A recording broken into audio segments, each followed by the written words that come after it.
Ring of Honor, 3rd year anniversary from 2005. 3 loaded nights of action across several different cities, across a whole week to celebrate Ring of Honor's 3rd birthday. We've seen the highs, we've seen the lows, but one thing is for sure, we've seen a lot of pleather. But over the course of these 3 nights, we got titles on the line, we got title changes, we got legends all over the place, we got debuts from people coming over from WWE, we got blood, we got cages, we got pigs, or whatever Ebessan is. We got a loaded episode on our hands, ladies and gents, so let's strap in, shake hands, you do the code of honor, folks. Come on, shake my hand. Let's bring it. That's what they do. It's a thing, a little thing they do. They have a lot of fun over there. Hey,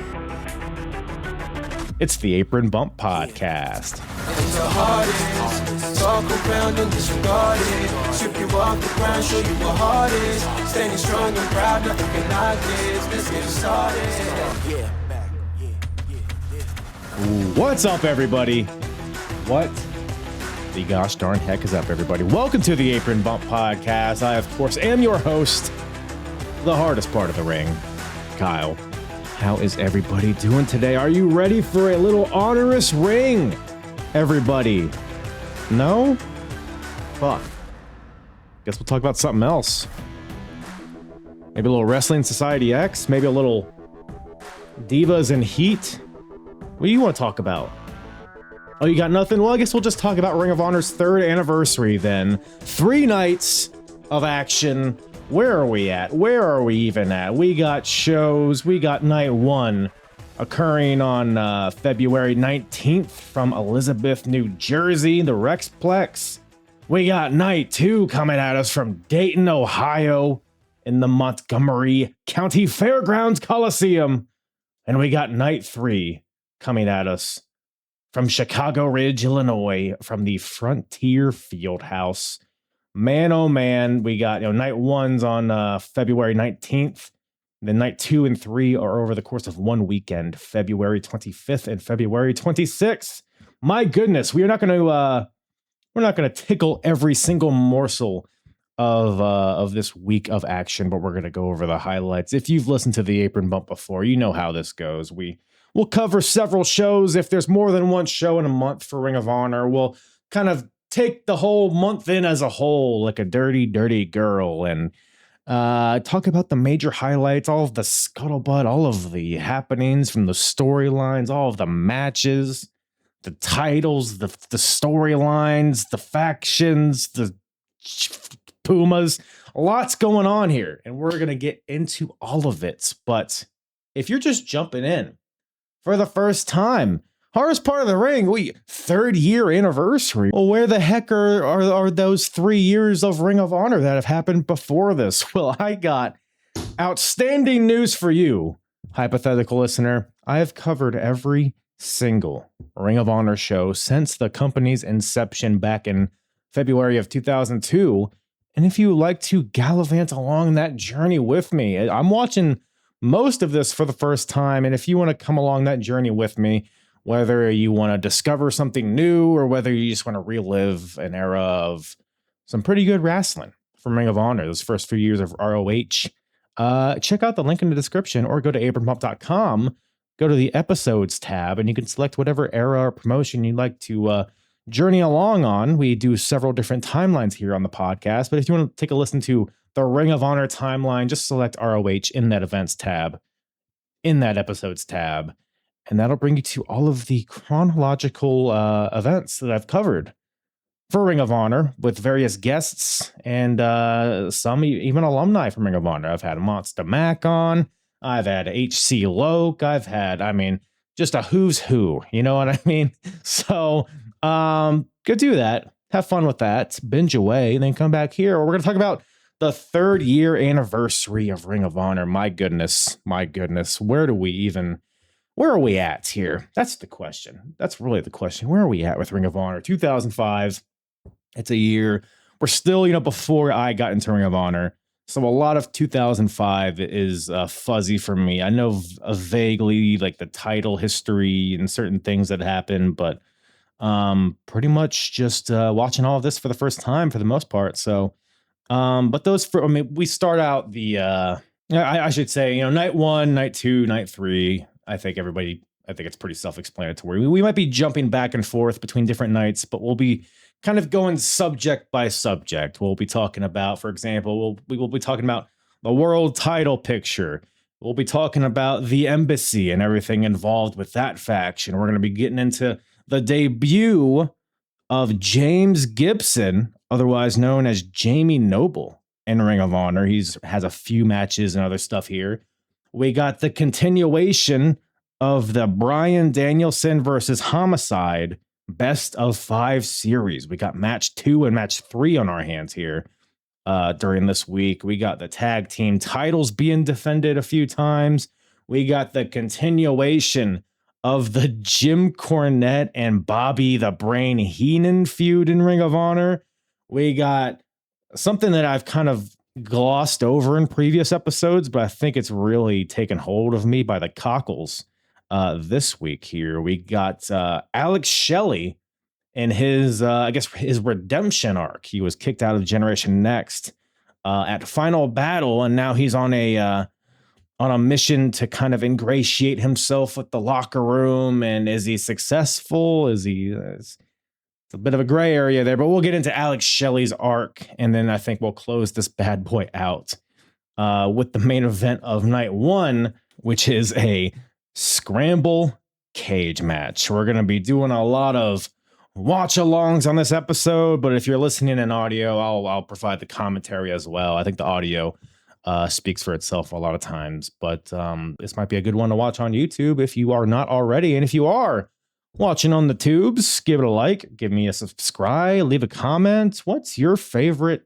Who's your favorite member of Special K? Let me know in the comments. If you're listening on audio, rate, review, plug. What else do I need to plug other than my urethra? I think that's about it. Let's get into this show, shall we? And I think a perfect way to start here is actually the intro of night 1. Very creative, hardest part of the ring. But no, it's a good place to start because the show kind of opens up in the ring, kind of before the show. The whole roster comes out pretty much. Kind of has like a celebratory tone to it because, again, this is the 30-year anniversary of Ring of Honor. 2004 was a great year, but also a very tough year. We talked about it ad nauseum, the whole Rob Feinstein situation, him leaving the company for dubious reasons, and the effect that had on Ring of Honor as a whole.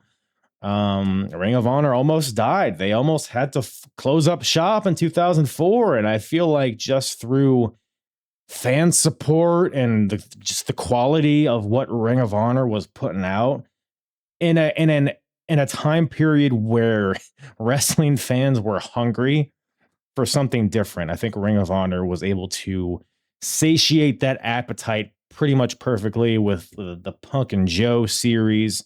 You got guys like Homicide. You got guys like Colt Cabana. You got, the Nigel McGuinnesses of the world, everything in between. Like Ring of Honor, the roster is such a unique, it's a potpourri of deliciousness. And I wouldn't even say we're at the peak in terms of their roster quality, but it's still insane, which we'll talk about over the course of the episode. But basically what I'm saying is that 2004, and they basically say this here, CM Punk cuts a promo in the middle of the ring with the whole roster surrounding him.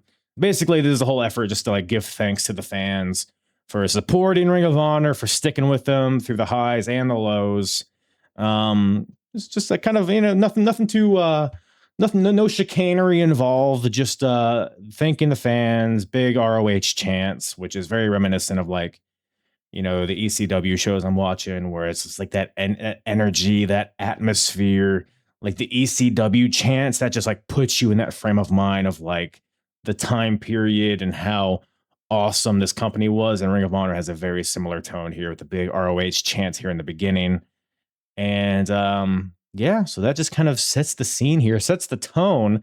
But let's get into some meat and potatoes here of what happened here this month. Let's start off with what we left off with on the last episode. let's talk about Samoa Joe, Mick Foley, and the Ring of Honor world title. Everything is just one big meaty package. Let's get into it, baby. So to recap, on the last episode that we talked about Ring of Honor, we talked about the show It All Begins, and that show closed out with a pretty lengthy promo segment between Mick Foley and Samoa Joe. Basically, the cliffhanger or cliff notes here, Foley is basically claiming that Joe has more potential than he's going to reach here in Ring of Honor. He wants Joe to hop over to the Fed, enter the Royal Rumble, go to WrestleMania, do all of this stuff because Foley's questioning Joe and what his goals are. Like, because Joe's already been world champion, so what else is hit? He's want to be a big fish in a small pond, and then Joe did not take kindly to that, and eventually a scuffle ensued where more or less Mick Foley just kicked the shit out of Samoa Joe, left him laying in the middle of the ring. And basically, and then that show ended with a backstage segment with Mick Foley on the phone with somebody from WWE. We were not privy to who it was, but basically the implication is that Mick Foley is going to be bringing somebody from WWE to come face Samoa Joe at the next show. And boy, howdy, we're at the next show.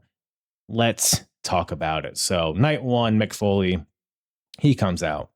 Big pop, by the way, which is interesting because they were definitely trying to make him the heel at the last show because, you know, Foley, him and Joe are going at it on the mic.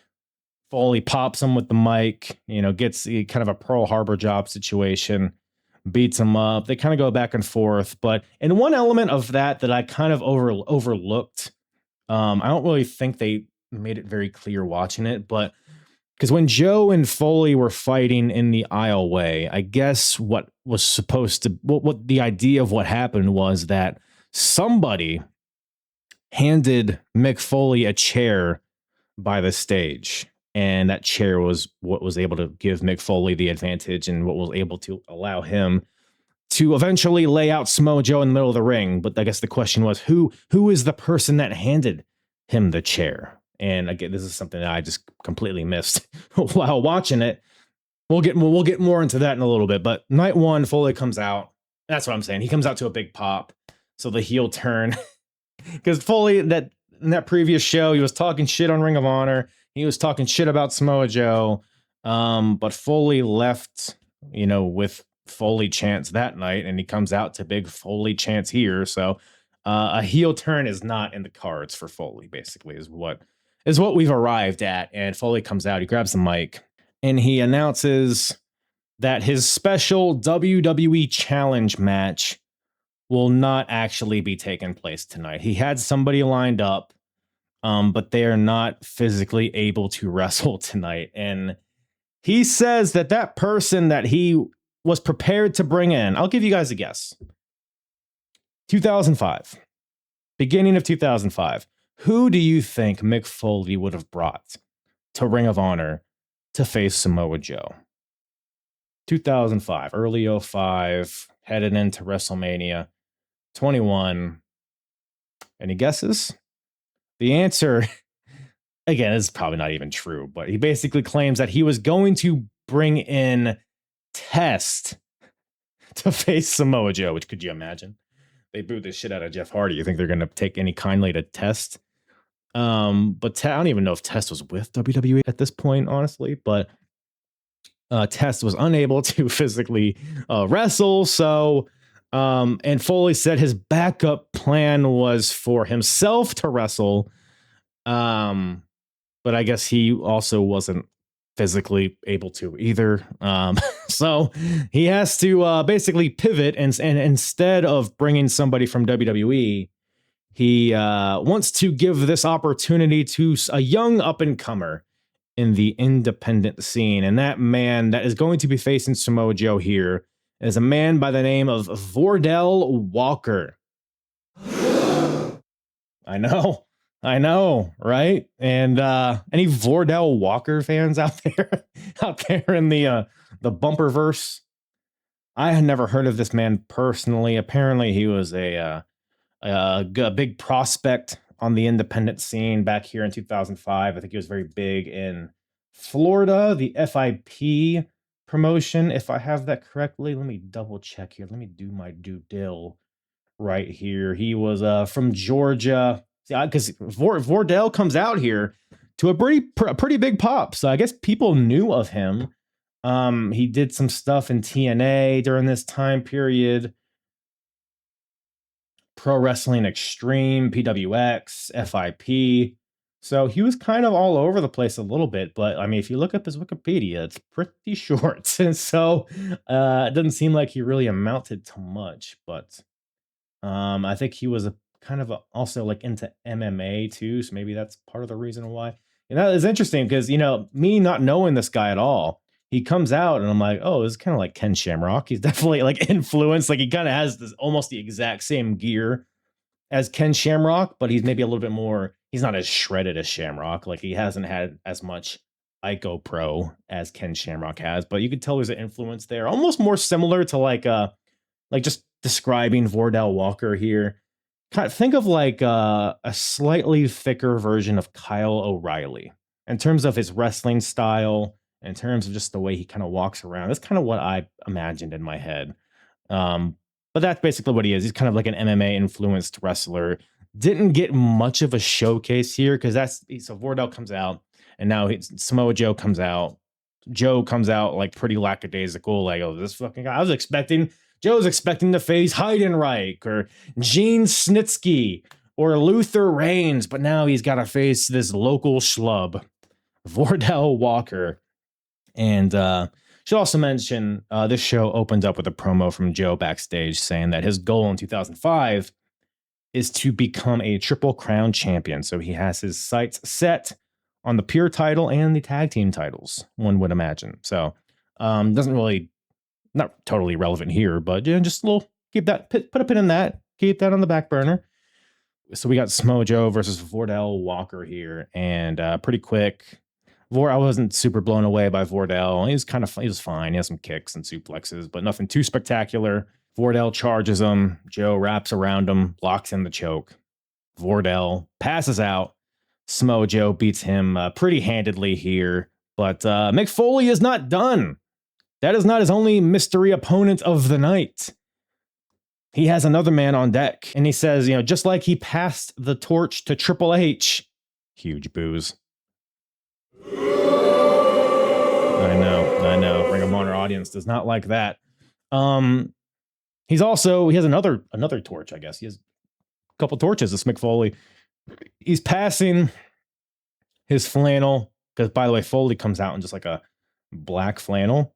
Apparently, Foley has passed that red and black flannel and all of his character traits from Mankind, Cactus Jack, Dude Love. He's passed those traits along to a man named Ebessan Jack.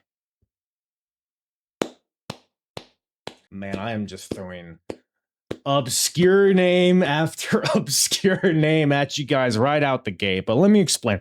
Who is Ebessan Jack? Hardest part of the ring, you might be asking. Well, it's a loaded question. Who is Ebessan? First of all, is the question. And we got to do a little time travel here, because earlier on this show we had a match. It was Ebessan versus Billy Ken Kidd. Billy Ken Kidd was kind of just indescript, kind of luchador or whatever the fuck. He had a mask. He was fine. Ebessan. How does one describe Ebessan? He's a pig. And I'm not saying that in like a derogatory way. He wrestles in a pig mask, I think, right? He is. Is it a pig actually? Hold on, let me. Because I'm looking at purosystem.fandom.com. Apparently, Ebessan is based on Ebisu, the Japanese god of good fortune. I mean, he's a comedy wrestler, is the thing here. He has a goofy mask, whatever it is. You know what? Why talk about it when we can just watch it ourselves? We got the technology. Let's throw up Ebessan's entrance here.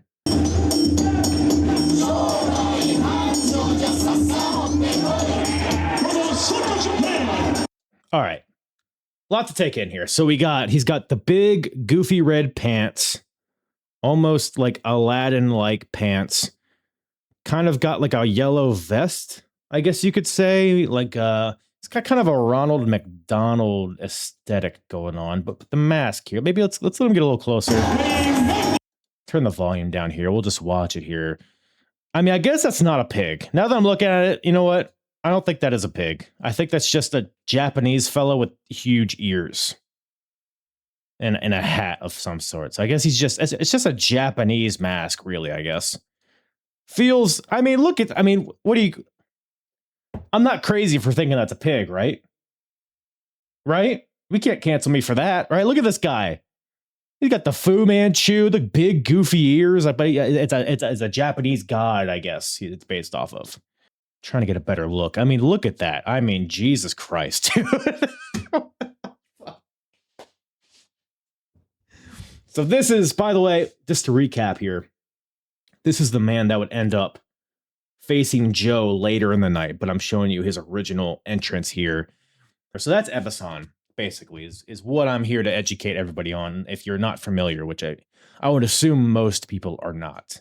But maybe I'm wrong. Maybe I'm the only one here uneducated on Ebessan. But he's a comedy wrestler. Basically, it's the best way I can explain it. His matches are I've seen a lot of his PWG stuff, which is really, really ridiculous and stupid. This Ring of Honor match, not almost a serious wrestling match here with Billy Ken Kid. Billy wins with the 450 splash, but back to where we were. So that was early in the show. In the back half of the show, we got Foley. Now Joe has just beaten Vordell Walker, as a reminder. And Foley says he's going to pass the torch. He's going to pass all of his attributes to a man named Ebessan Jack, who, you know what? Why don't we also watch that entrance while we're at it? So here's Mick Foley on the mic, kind of. I'll let you listen to what he was saying. The Ring of Honor audio is a little dicey, but I think you can understand most of it. So this is Mick Foley talking here. You know what, Joe? You got it, because I passed it on to a person back there ready to pick up that torch and take it farther and carry it higher than I ever dreamed of doing before. Not only does he have the tenacity of Cactus Jack, not does he have the psychotic abilities of mankind, but he's got the charisma and dancing abilities of who do love.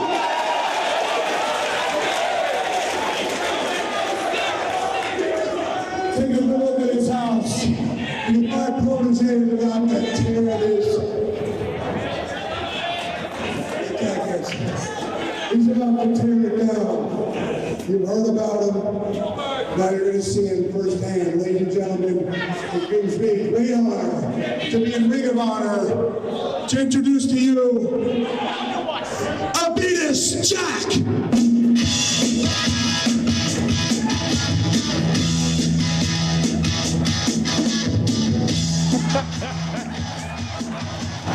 Oh my goodness. Oh my good. All right. So he says Abetus Jack, but the Chiron says Ebessan Jack, whatever. It's Ebessan dressed like Cactus Jack, essentially. It's literally him with the mask and everything, the big ears, but on top of his mask, he has the black goatee, the black wig, and the red and black flannel, the Wanted Dead or Alive shirt, the music. And I'll tell you this Ebessan, I don't know how big is Ebessan, by the way. I'm going to guess 4'3". Okay, he's 5'7", allegedly. He's 5'7", 245. So, you know what I mean? But he comes out. He's got the mannerisms down pat. I mean, take a look at this. Bang,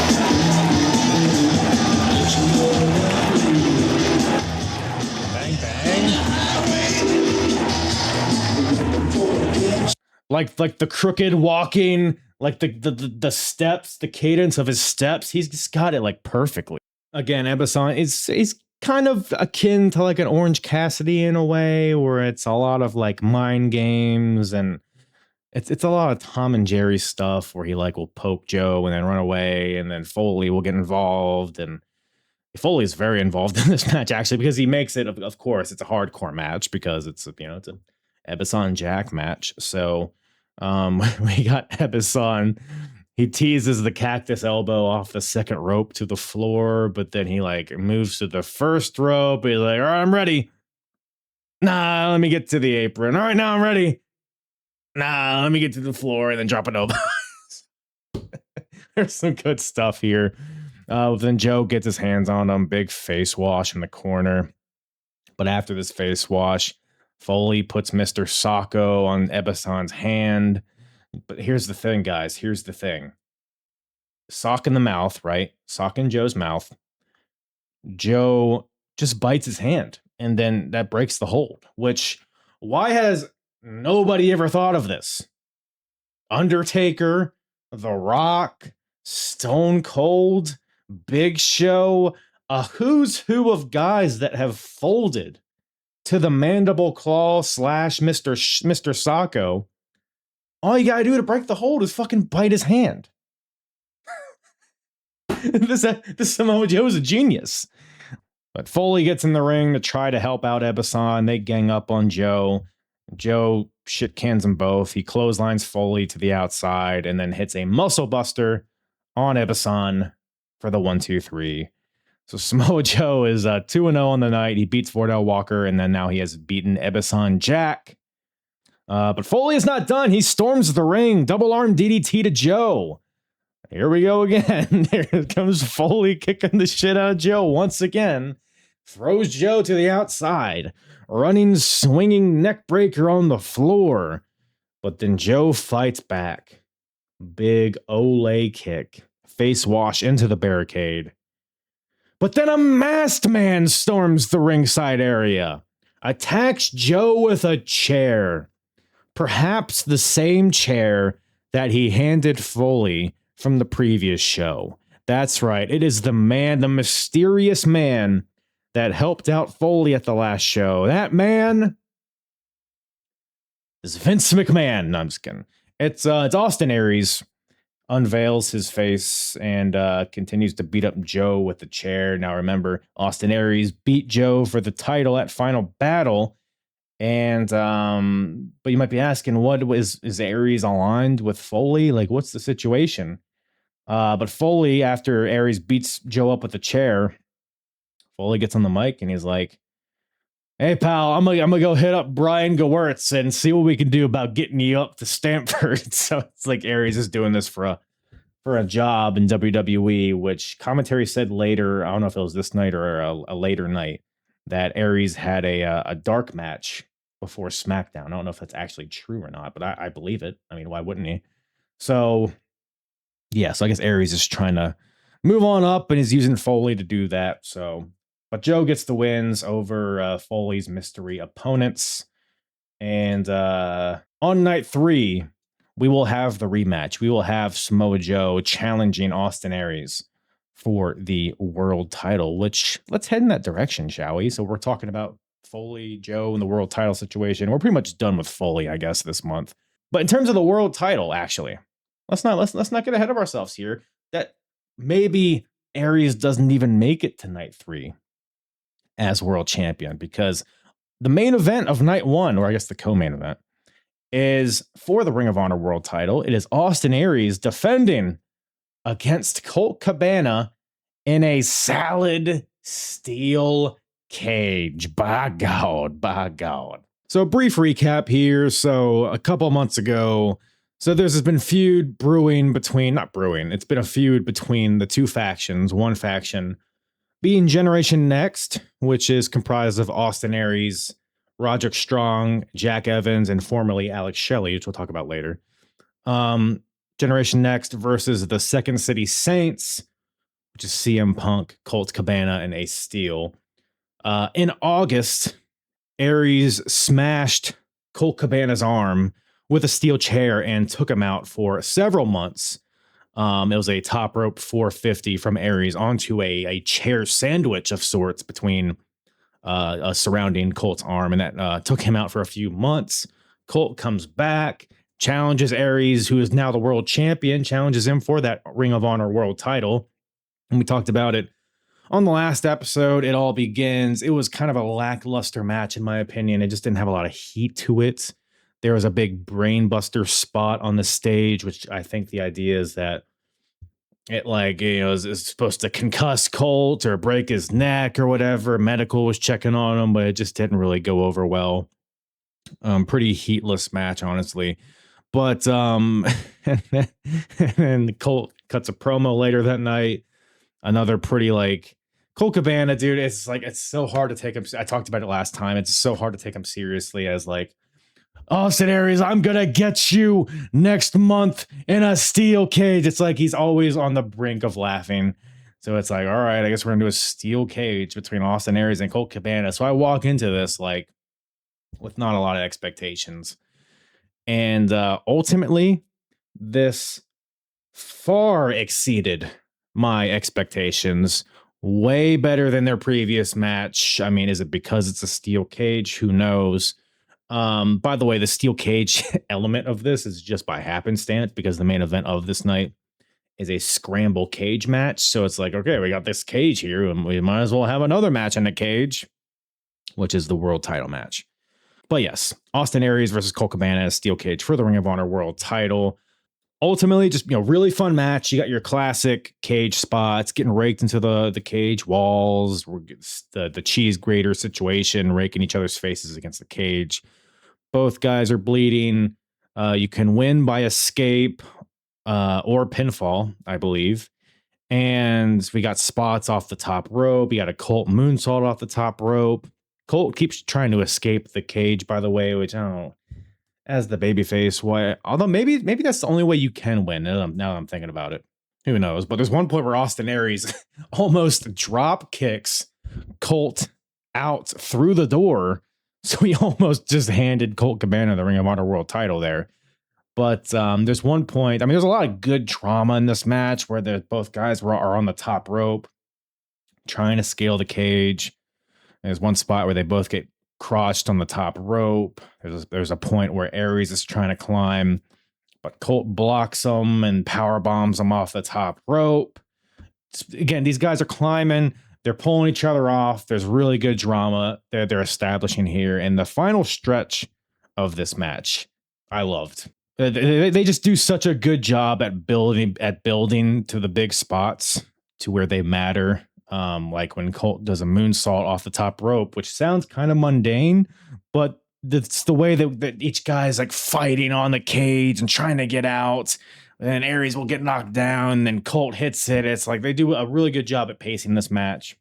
There's one point where Colt hits a brainbuster to Aries, which is a little bit of a callback to their previous match. It's the match that it's the move that almost took Colt Cabana out. But then they're both on the top rope at some point.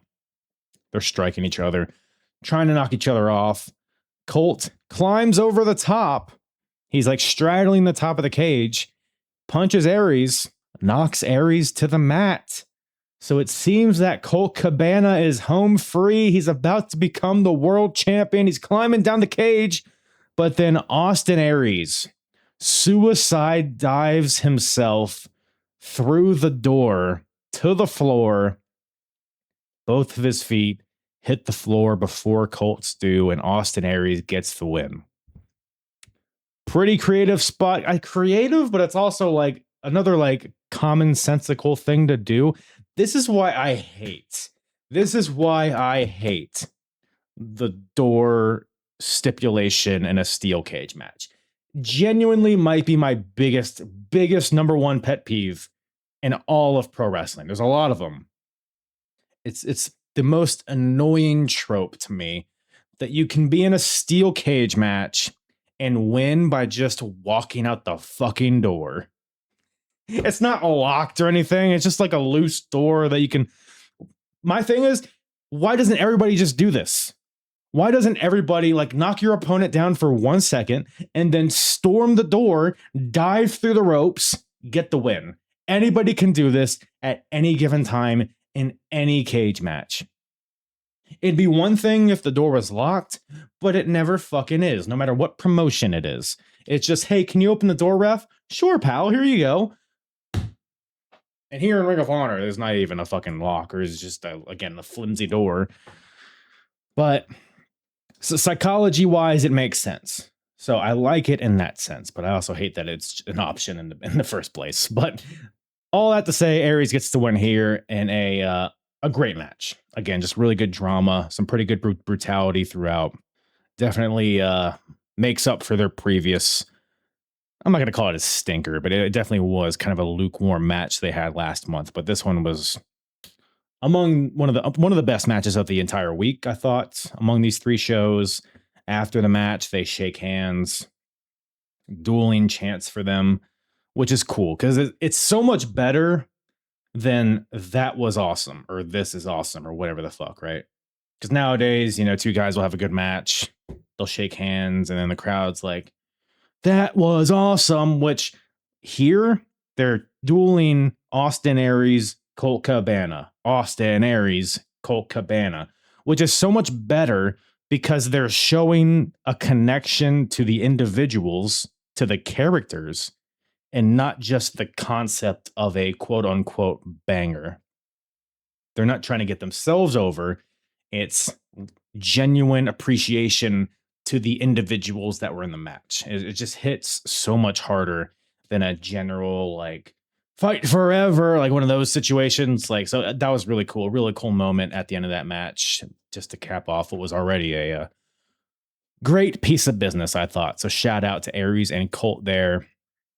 But we're going to stick along with the Ring of Honor world title, this thread throughout the week here. Obviously, it's the main prize. So there's a lot to get into here. So Aries is still the champion, but Aries, so that was night 1. Aries is going to be defending the title night 3 against Samoa Joe. But on night 2, on the way there, night 2, we have a little bit of a tag match on our hands, ladies and gentlemen. We got the team of Bryan Danielson and Samoa Joe versus the team of Austin Aries and Jack Evans, Generation Next. Not a ton to get into with this one, just worth bringing up. It was a very fun match. Jack Evans might be my MVP of the week. This dude is just so fun to watch. He's ridiculous. He's annoying, but he's like athletically impressive. There's no one like him. He's the man.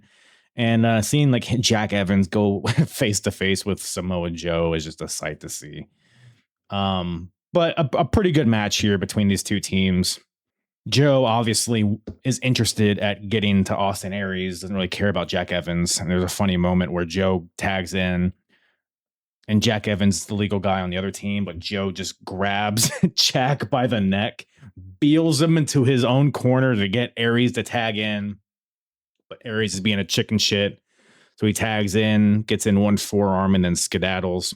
There's a hilarious spot. It's almost kind of like a famous clip where Jack Evans and Samoa Joe were squaring off like Tekken style. And then Jack Evans is throwing all these strikes and Joe's blocking them all. And then Joe just gets one bitch slap and just sends Jack Evans through a loop. Man, just there's a lot of levity in this match, but it was. And then Bryan Danielson's just stretching the shit out of Jack Evans. There's one point where Danielson, like he's doing all the fucking the stretch mufflers and the bear hugs. But there's one point where Danielson is just stretching Jack and he just yells, "Hey, Joe, why don't you come in here and kick him one time for the people?" And the crowd pops. Joe gets in. Joe with a huge roundhouse kick to the chest of Jack Evans, and Jack Evans flies out of his fucking shoes.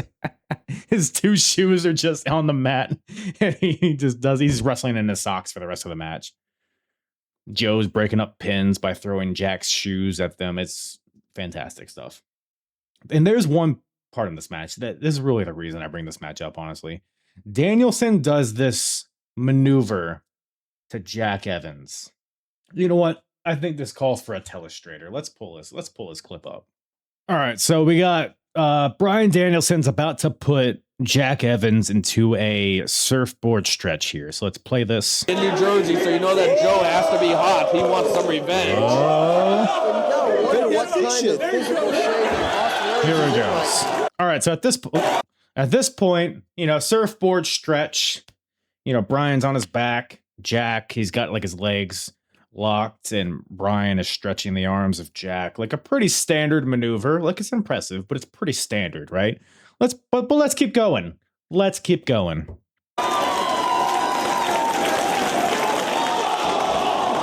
right. Dragon Sleeper. Still got the surfboard stretch with the knees, but now he's brought Jack's neck down, bending him backwards in half. Crazy, but again, we've seen it before. It's pretty rare.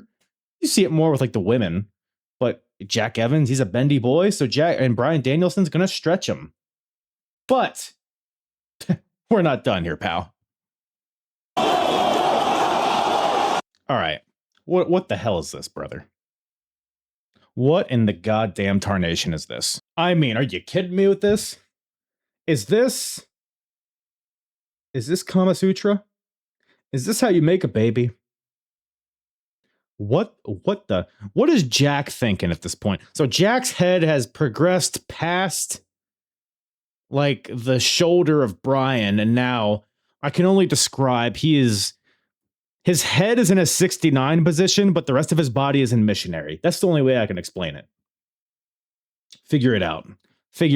So he is bending pretty much as a person can bend. Now you might be saying to yourself, well, that's got to be the penultimate. That's got to be the ultimate thing, right? It's got to be over. There's no further damage that can be done to Jack Evans. Well, you would have an egg on your face if you said that, because it keeps going. Samoa Joe gets in the ring. Bad news for Jack.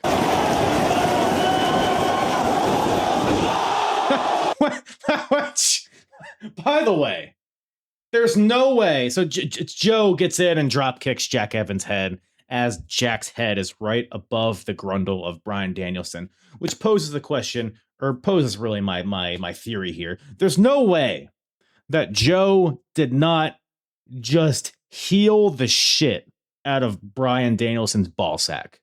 I mean, all right, we got half speed here. I'm going to mute it because the audio's warped. But look at Joe here. Hits the ropes. Does his foot come in contact with Bryan Danielson's balls? Goosh! You know what? Might have missed him. By God, that Samoa Joe has some precision to him. Might have got some mushroom cap on that one. But it looks pretty clean to me. Maybe they've practiced this. Where were we? All right, so this match is happening. Ultimately, Samoa Joe gets the win for his team as he taps out Jack Evans with a crazy dragon sleeper stretch muffler type of situation. Jack Evans went through it during this match, and he's not done. But Joe gets the win here for him and Bryan Danielson. So he has some momentum going into night 3, which, while we're talking about it, we might as well just cover it now. The night 3 main event, the main event of the entire event, I guess you could say, for the Ring of Honor World title, Austin Aries defending against Samoa Joe. Perhaps match of the month. Could be. I mean, it's the main event of the final night, so in a way, it kind of should be. But with all of the talent on Ring of Honor's roster, it's still hard to do that. And Austin Aries, Samoa Joe, they had a incredible match at Final Battle. It was the match where Austin Aries won the title in the first place, and now they have the rematch here where Austin Aries ends up getting the win once again, retaining the title, but in a match that, I mean, these guys just have such great chemistry because Aries, like the size discrepancy is there. Like Aries isn't that big of a guy, but he's pretty jacked, but he's also very explosive, very dynamic, very quick, very fast, can do a lot of things. And Samoa Joe kind of in the same way, but just on the opposite end of the spectrum. Joe is a big guy, has that strength and stuff, but is also quick and can also strike and fly and all that stuff. So two of the most dynamic wrestlers to ever do this thing. So there's so many things they can do with each other, and their chemistry was just off the charts, I thought. Samoa Joe's red hot. Austin Aries is still pretty hot. I mean, Aries probably, first of all, by the way, Aries behind maybe CM Punk. I think Aries has the coolest fucking entrance in the company right now. He comes out to personal Jesus, but just like the lighting and fuck, man, let me just pull it up. Hopefully I'm not doing too many visuals here, but we got to pull up Austin Aries' entrance because it is something that you have to watch to really appreciate. Like, dude, look at this. Look at this picture, dude. And it goes with the beat of the music because it's pitch black, right? And then every time it goes, it like lights up and you just see his silhouette, which, I mean, look at this shit, dude. Look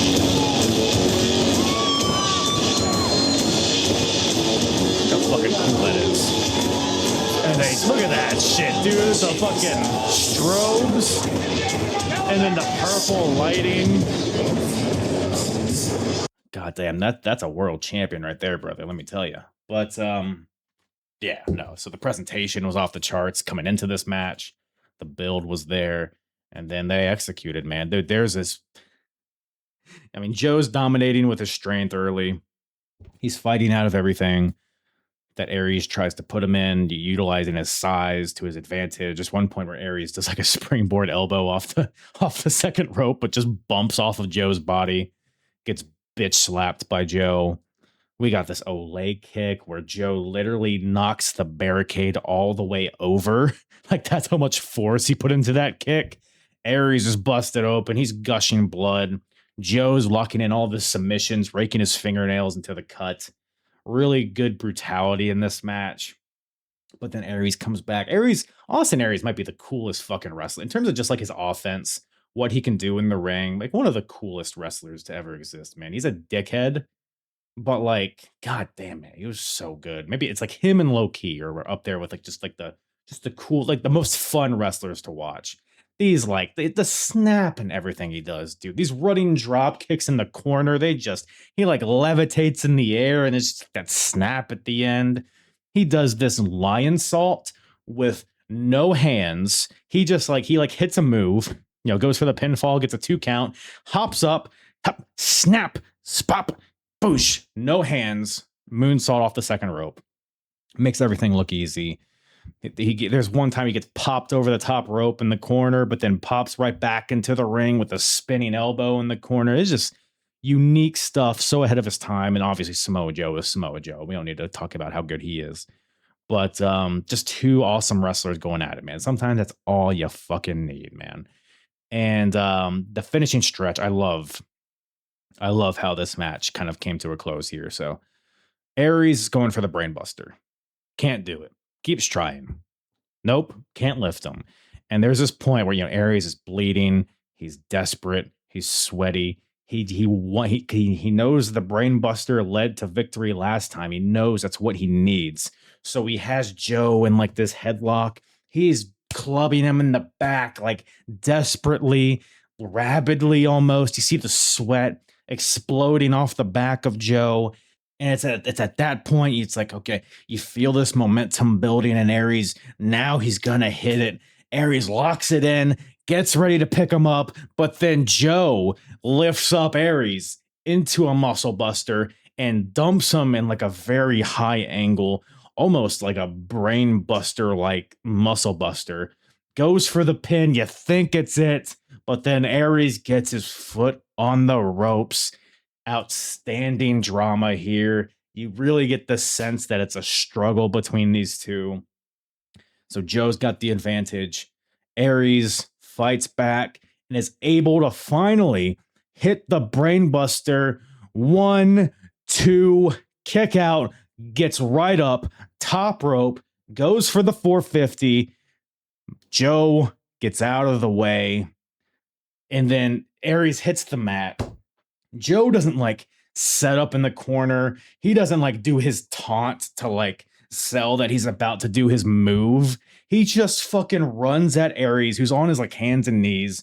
Joe slides in with a knee to the head of Aries, several knees, He just needs to kill this guy. Doesn't need to be flashy. Just do the most effective move as quickly as you can. And that's what Joe's doing. Very urgent knees to the head of Aries. Aries tries to run away. He hits the ropes, hits a rolling elbow on Joe. So he's using this adrenaline to fight back. Hits him with another rolling elbow, but then goes for a third one. Joe dodges, locks in the choke that has got him so many victories in Ring of Honor. It's why he was champion for damn near 2 years. Got this choke in, drops down. 1, 2, 3. Austin Aries wins. The old Bret Hart victory, drops down, uses his leverage and momentum against him, and Aries is able to get the cheeky 1, 2, 3, countering the choke. And man, awesome stuff. Awesome stuff. I feel myself getting goosed up talking about this. When a match like this happens, it's just so easy to just hopefully my cockles are the turgidity of them is coming through the screen or the earbuds or whatever the hell. So yeah, awesome stuff. Can't say enough about that match. Aries defends the title successfully against Samoa Joe, and his reign continues. But man, we got so much more to talk about, man. Where do we even go from there? Let's get a little more character driven here. Bartholomew, hit that music.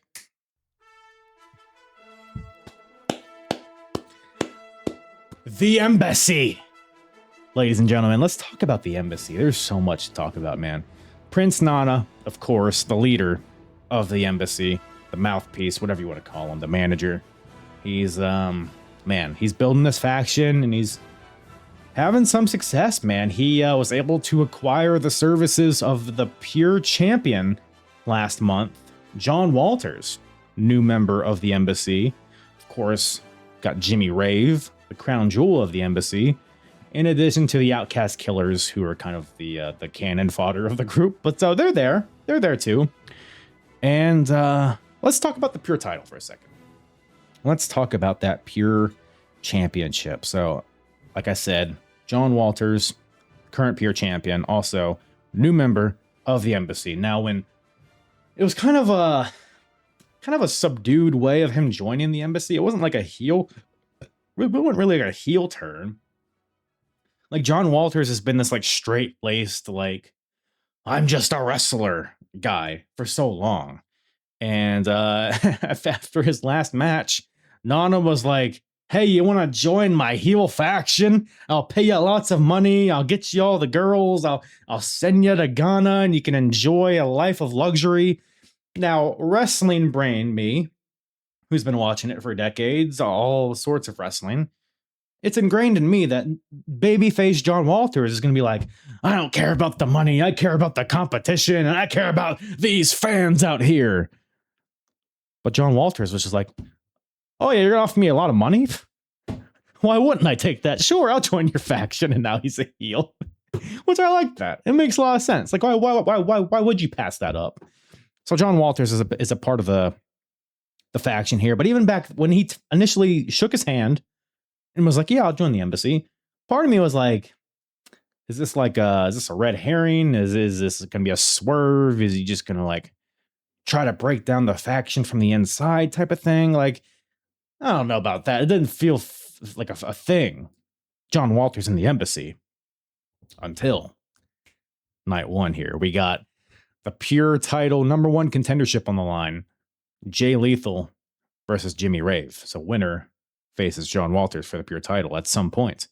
But before the match, obviously the Embassy comes out. Nana, Jimmy Rave, the Outcast Killers. They're spraying the disinfectant for Nana to walk through.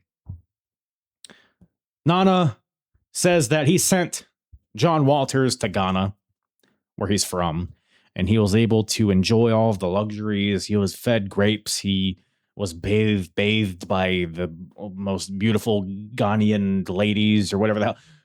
He experienced life on that side. And he says, John Walters, come on out. Now, again, John Walters at this point has been very like, almost like Chris Benoit-esque, where it's just like long tights, boots, short hair, let's just get in there and grapple type of guy. But John Walters comes out night one to this. To the newest member of the embassy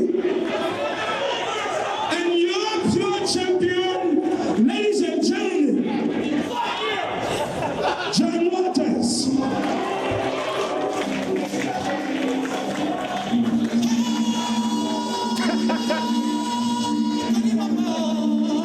By the way, John Walters, just for context, when you think of a white guy, you're thinking of John Walters. I mean, just the most like, he's from Boston, like just a white guy. You know what I mean? Dark features, white guy. And this is what he's coming out to.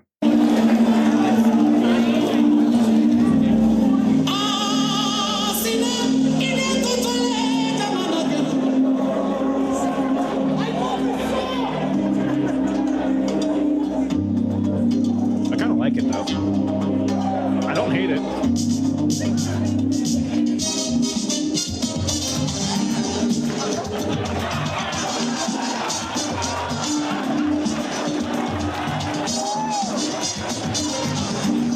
All right, let's talk about this aesthetic.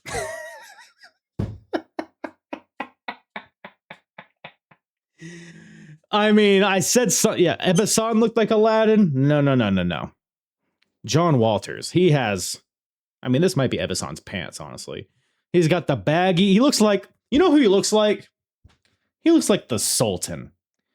Who remembers the Sultan? Rikishi's former moniker?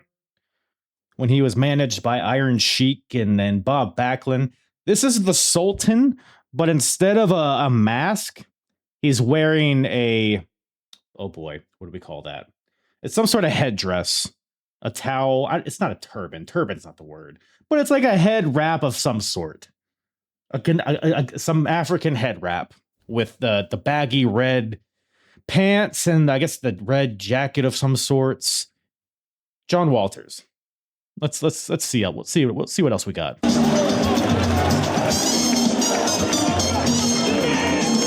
I mean, look at this jack off. Oh god, dude. Oh man, what a sight. What a sight. What else you got?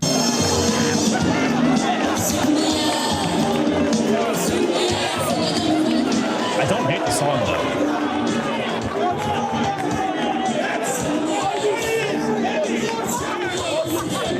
Guys, I can't emphasize enough how white John Walters is. Sensational stuff. I think I liked it more watching it just now than I did originally. I think I was flashbanged when I watched it the first time. So John Walters is here, not to be in this match, but just to be ringside. By the way, okay, Jay Lethal versus Jimmy Rave for the pure title #1 contendership. So whoever wins this match gets to face John Walters at some point, and very good match. Very good match. Jay Lethal and Jimmy Rave have been consistently almost MVPs of the promotion for a while now. Very consistent, and both guys got a lot of heat on them. You know, Jimmy Rave has, you know, become a pretty good heel over the past couple months being in the embassy, and Jay Lethal has gotten a lot of crowd support.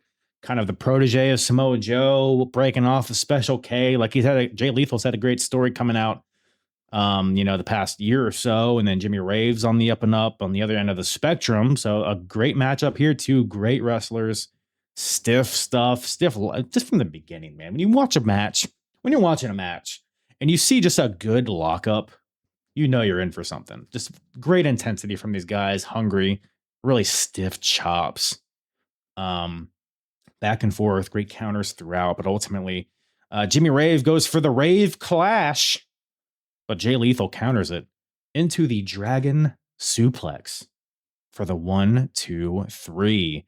Jay Lethal gets the win over Jimmy Rave and is now the #1 contender for the Pure Championship. Nana's pissed. His crown jewel lost the match. He's pissed. He says this is a travesty. But then Nana continues. He says he talked to his lawyers, and he said that Walters can decide whether to defend the title now or later. And John Walters decides to defend it now. So he storms the ring. Pearl Harbor jobs Jay Lethal, who had just had a match, a very competitive match. John Walters takes off his headdress, takes off his red coat, but still has the goofy red pants. And he's wrestling now. He needs some curly shoes, I feel like, or something. I don't know. But now, immediately, we get the pure title on the line. John Walters defending against Jay Lethal. A commentary, by the way, some fun little nuggets here. Apparently, John Walters has the longest current winning streak in Ring of Honor with 7 matches in a row he's won. So he's been built up pretty stoutly himself. And just a quick recap for people unfamiliar with pure rules are the following. You only get 3 rope breaks. So after you use 3 rope breaks, you can be beaten in the ropes. The ropes no longer save you. So there's only 3 rope breaks per person. There's no closed fists to the face, and there's a 20 count on the outside. I think those are the only rules.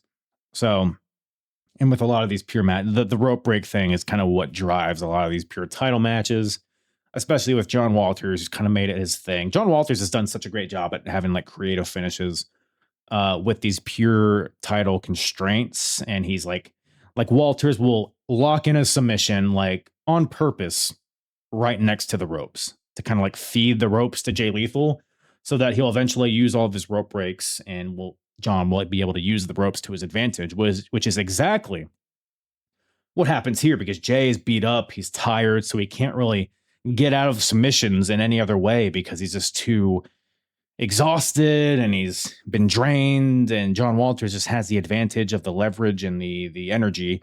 So Lethal has to use the ropes to break up all of these submissions.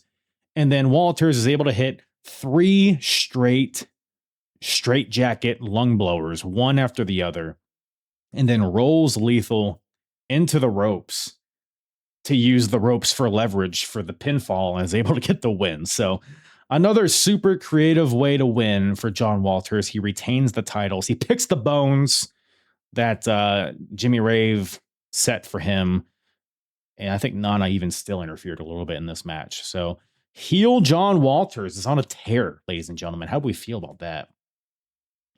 I mean, it gives the embassy credibility. You got a champion in the ranks. So that's a great thing. And John Walters, like I said, he was just kind of like a wrestler. You know what I mean? And sometimes, not sometimes, I would say pretty much every time, you need a little bit more than just being a good wrestler. And maybe this is something that'll give him something to sink his teeth into and will be able to progress him as a character. So I think it's working for me so far. I don't mind it. Especially after watching that entrance, I'm all for it. I'm all for Genie in a Bottle, John Walters. That's my guy. But let's continue with the embassy talk, shall we? For a little bit here. So that was night 1, all of that pure title situation. Night 2, we got the main event. The main event of night 2, Jimmy Rave versus a returning AJ Styles.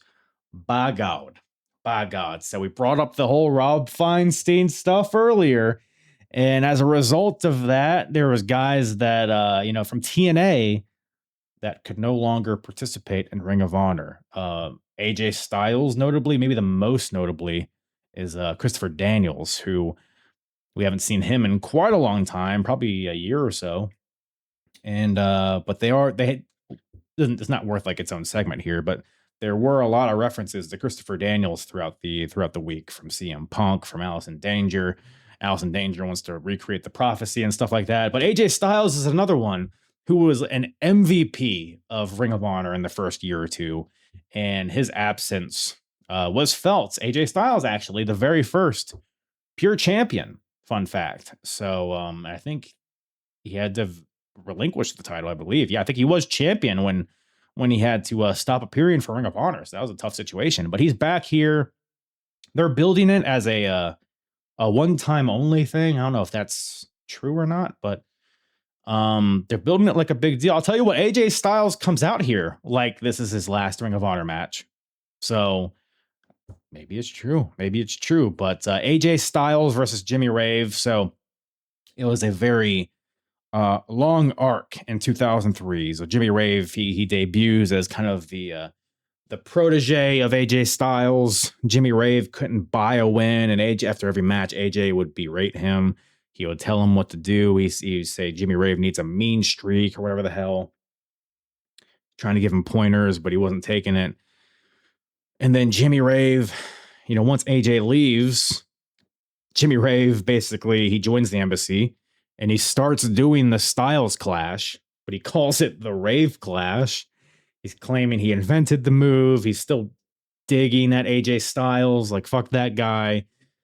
But AJ hasn't been able to appear, so it's kind of been a one-sided feud until now. The culmination of everything. And good googly moogly, these guys are going at it. I mean, another match that you could arguably say is the match of the month. This was some good stuff, pal. I mean, after a year away, man, 2005, AJ Styles, brother, suck me from the back until everything just comes out of me. Buddy, in 2005, AJ Styles might be the best bell-to-bell wrestler that ever existed. Gee whiz, this guy's sick. I mean, these guys were going at it. This baseball slide. I'm going to glaze a baseball slide for a second, brothers. Rave's on the outside, and AJ just knocks his head into the third row with this baseball slide. AJ gets back in the ring, goes for a plancha over the top rope, but Jimmy Rave goes down to a knee, and AJ lands on his knee, gut first. Rave whips AJ into the barricade, but AJ hurdles the barricade. So now they're separated by the barricade, and Rave runs to the barricade, jumps up, lands on top of it, leaps onto AJ, but AJ catches him and Northern Light suplexes him into the chairs. Not some setup chairs, not a table made of chairs, not some flat chairs. He doesn't even know if the audience members got out of their chairs. AJ just hucked Rave behind him. Rave lands back first on the sharp edges of the chairs. We're fighting in the crowd. We're bashing each other into the barricades. There was just a level of intensity to this match that I really, really appreciated. AJ's throwing really stiff lariats throughout as well. We get the prettiness, for lack of a better term. We got Rave hitting these cool backbreakers into the gonorrhea for a 2 count. And there's this strike battle in the middle of the ring. There's forearms back and forth. AJ hits a handspring Pele kick, which is a fun little twist on his signature move. Hits this kick and then goes for a sunset flip onto Jimmy Rave, but Rave rolls out of it and then hits the Shining Wizard. But like before he hits it, he's like, "Die, bitch," and he fucking hits him. There's just like a fuck you energy to this match that I love. Like, you get the sense that these guys dislike each other, and I mean, they probably don't, but you get that sense through their offense, which is the magic of wrestling. So just awesome stuff. AJ hits a torture rack power bomb for a 2 count, and then Prince Nana gets on the apron. He's pissed. He distracts the ref, and this allows Jimmy Rave to grab one of the air freshener canisters. You know how the Outcast Killers come out and they spray the mist. It's kind of like when Rick Martel had the Arrogance. It's kind of a similar deal. But Rave has this air freshener canister, sprays it in the eyes of AJ Styles, and rolls him up for the 1, 2, 3. Jimmy Rave. In the main event, Jimmy Rave beats AJ Styles. Man, looking like $1 million there, this crown jewel, man. Let me tell you, especially if this is being billed as AJ's last match in Ring of Honor, which again, I'm not totally sure. It's something that I could look up if I wanted to, but I don't want to. But yeah, great stuff. And the Embassy beats down on AJ. CM Punk comes out to make the save. Punk fights Rave to the back. And then AJ Styles gives the Styles Clash to a member of the Embassy, which actually there was a new member of the Embassy that I don't even think we covered. maybe we'll do a little Terminator timeline here. I'll talk about that, and then we'll go back to when this gentleman joined the embassy. The show closes with AJ Styles giving a Styles clash to Fast Eddie. Yeah, the blind guy is the newest member of the embassy. How the heck did that happen? Hardest part of the ring? Well, let me tell you. So this was the beginning of that night. So AJ Jimmy Rave was the main event of night 2.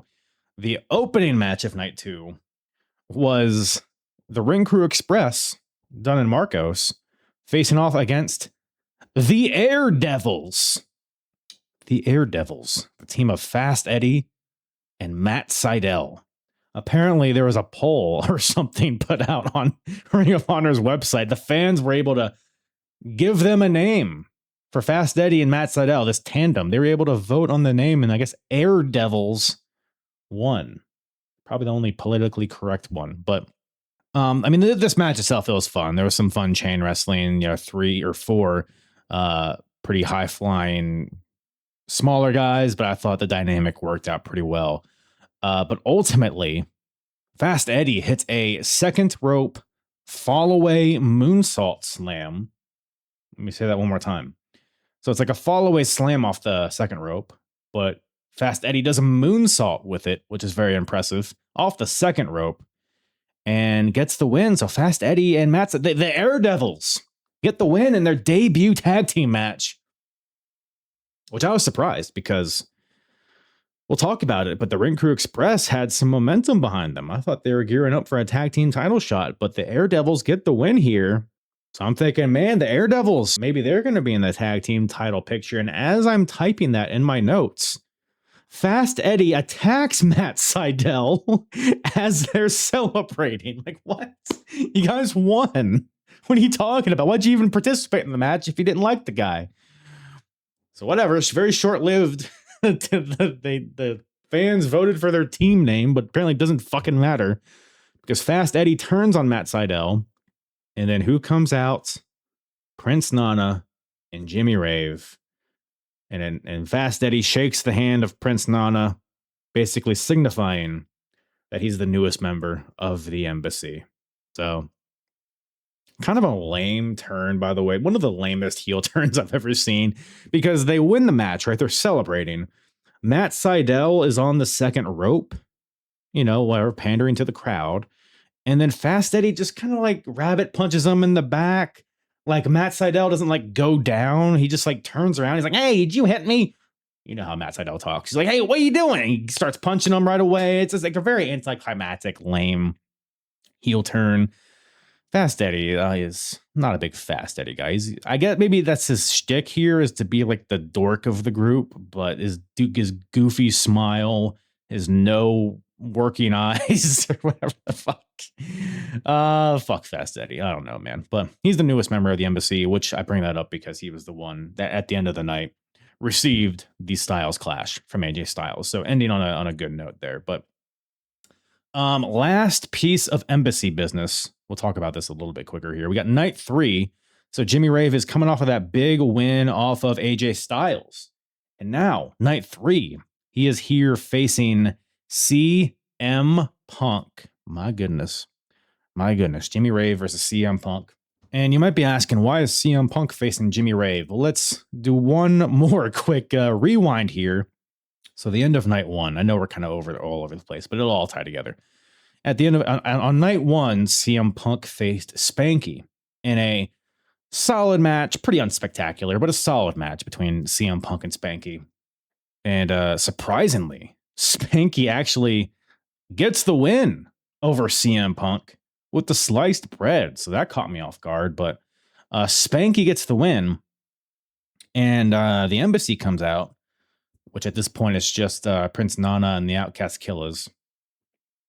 The embassy comes out, and Nana's like, hey, Spanky, I'm very impressed with you. You have earned your spot in the embassy. And Spanky's like, nah, dog, not from me, pal. Spanky skedaddles. And CM Punk, who's still out there, is laughing. And Prince Nana's like, what are you laughing at? And Punk's like, I'm laughing at you, bitch. And Nana gets in Punk's face and slaps him. Punk grabs Nana by the collar, but then the Outcast Killers try to stop him, but they like try to do a double clothesline on Punk, but Punk steps out of the way and they clothesline each other. It's very fucking Three Stooges, but Punk essentially just shit cans the Embassy. He grabs Nana, he sprays him with the air freshener, he sprays him out of the ring, takes Nana's crown, puts it on, really stuck it to the Embassy. So we got this like Embassy versus Second City Saints feud seemingly brewing here. And that's how we have arrived to night 3, CM Punk versus Jimmy Rave.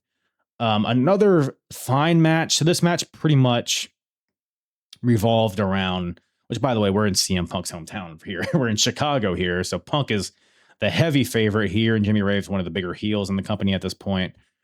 And most of this match revolves around one of Jimmy Rave's boot laces. In the midst of this match, Jimmy like unties his boot and takes out one of his laces and starts choking CM Punk with it, like unbeknownst to the referee, because it's a very thin lace and he's, you know, putting his body in a way to where the referee can't see him. He has like a sleeper hold, but he actually has like the lace wrapped around the neck of CM Punk. And he has this at one point, but then Punk fights out of it. He's making his comeback, but eventually Punk finds himself in a sleeper with this shoelace around his throat. And Punk just goes the fuck to sleep. Fucking Jimmy Rave beats CM Punk via submission here. So Punk loses again. CM Punk, who's like probably the biggest star in this company, maybe outside of Samoa Joe, loses to Jimmy Rave. Jimmy Rave has now beaten AJ Styles and CM Punk in one weekend. So, I mean, Jimmy Rave, the crown jewel, coming out of this month, looking like a top guy, and some pretty good matches. Even the match he had with Jay Lethal, which he lost, but I mean, another good performance from him. So things are looking up Jimmy Rave here. And no, it's very jarring because he had this sleeper hold on him. And, you know, they're doing the deal. Punk's falling asleep and the referee, he's lifting his arm up. 1, 2. And whenever they do that, it's always going to go down a third time. Oh, no, he doesn't. He fights up. But here it's just like, oh, goes down a third time. I guess he's gone. See you later. Big bullshit chant. But yeah, once again, Jimmy Rave. Oh, I'm sorry. I apologize. That's not the finish of this match. One would think it is. But the ref ends up seeing the shoelace after the match as they're celebrating. I guess the ref made some assumptions and he kicks out. Well, I guess it's not really assumptions because Punk has one of his students, Davey Andrews, and his then girlfriend, Tracy Brooks, ringside with him. And I guess they kind of relay the message to the referee that Jimmy Rave was using this shoelace to get the win. So the referee kicks out Nana, kicks out Fast Eddie, and restarts the match. And it's at this point where the match gets kicked into overdrive, man. They're going back and forth. This is where the real fast-paced stuff starts. They're trading Shining Wizards. CM Punk with a second rope Samoan drop right into the Anaconda Vice. But the finish comes when Punk has this Vice in. Fast Eddie comes back out, distracts the ref.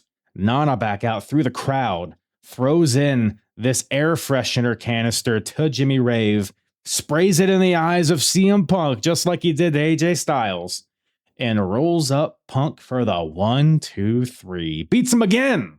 So he beat CM Punk twice. And then AJ Styles once. Just furthering the point.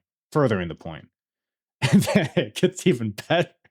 I don't know if better is the word. It gets wilder because Tracy, again, girlfriend of CM Punk, gets in the ring, checking on Punk. She gets in the face of Nana, slaps Prince Nana in the face, and then Prince Nana, Jimmy Rave, and Fast Eddie, they all just kick the shit out of Tracy Brooks. Gee Willikers, brother. They beat her down. They stomp her. They're all stomping her in the middle of the ring. Brutal stuff. And Jimmy Rave gives her the Rave Clash to top it all off. Whew, Embassy, man. You wonder why Embassy gets its whole segment here on the Apron Bump? Is why. They're running the shit, man. The Rottweilers are kind of fading away, it feels like. The Prophecy's not really anything anymore. The Embassy's running the show, brothers and sisters. Good stuff. Good stuff. And by the way, it was revealed at the end of the show, the Embassy's cutting a promo, and I guess this canister had like tape around it.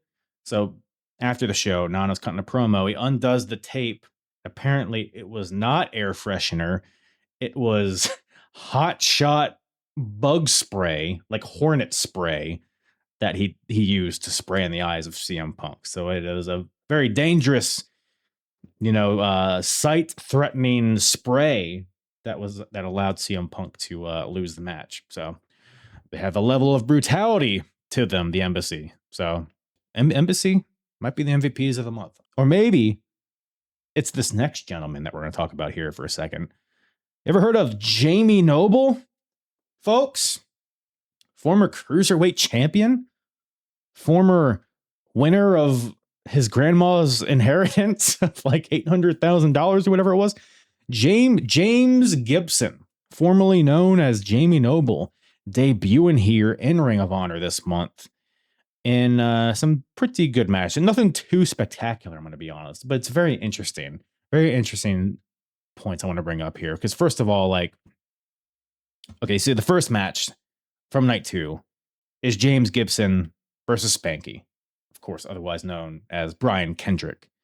So we got two guys that were on SmackDown a year ago fighting in Ring of Honor, and they're playing on that. They cut this promo backstage. They're not really cutting a promo. The idea is that they're kind of just walking in on each other, like talking to each other backstage. But they're talking to each other. It's not very good. It's very they both feel very uncomfortable. Some may say it makes sense as to why they never reached higher heights in WWE, but I mean, two great wrestlers, but man, it was not good stuff here. Not good. Should I even bring it up? Maybe I'll let you be the judge, actually. Tell me if this is a good promo or not. Yeah, tonight's a big opportunity for us. Nobody to influence, nobody to try to tell us what to do. No riders, no coaches. Me and you.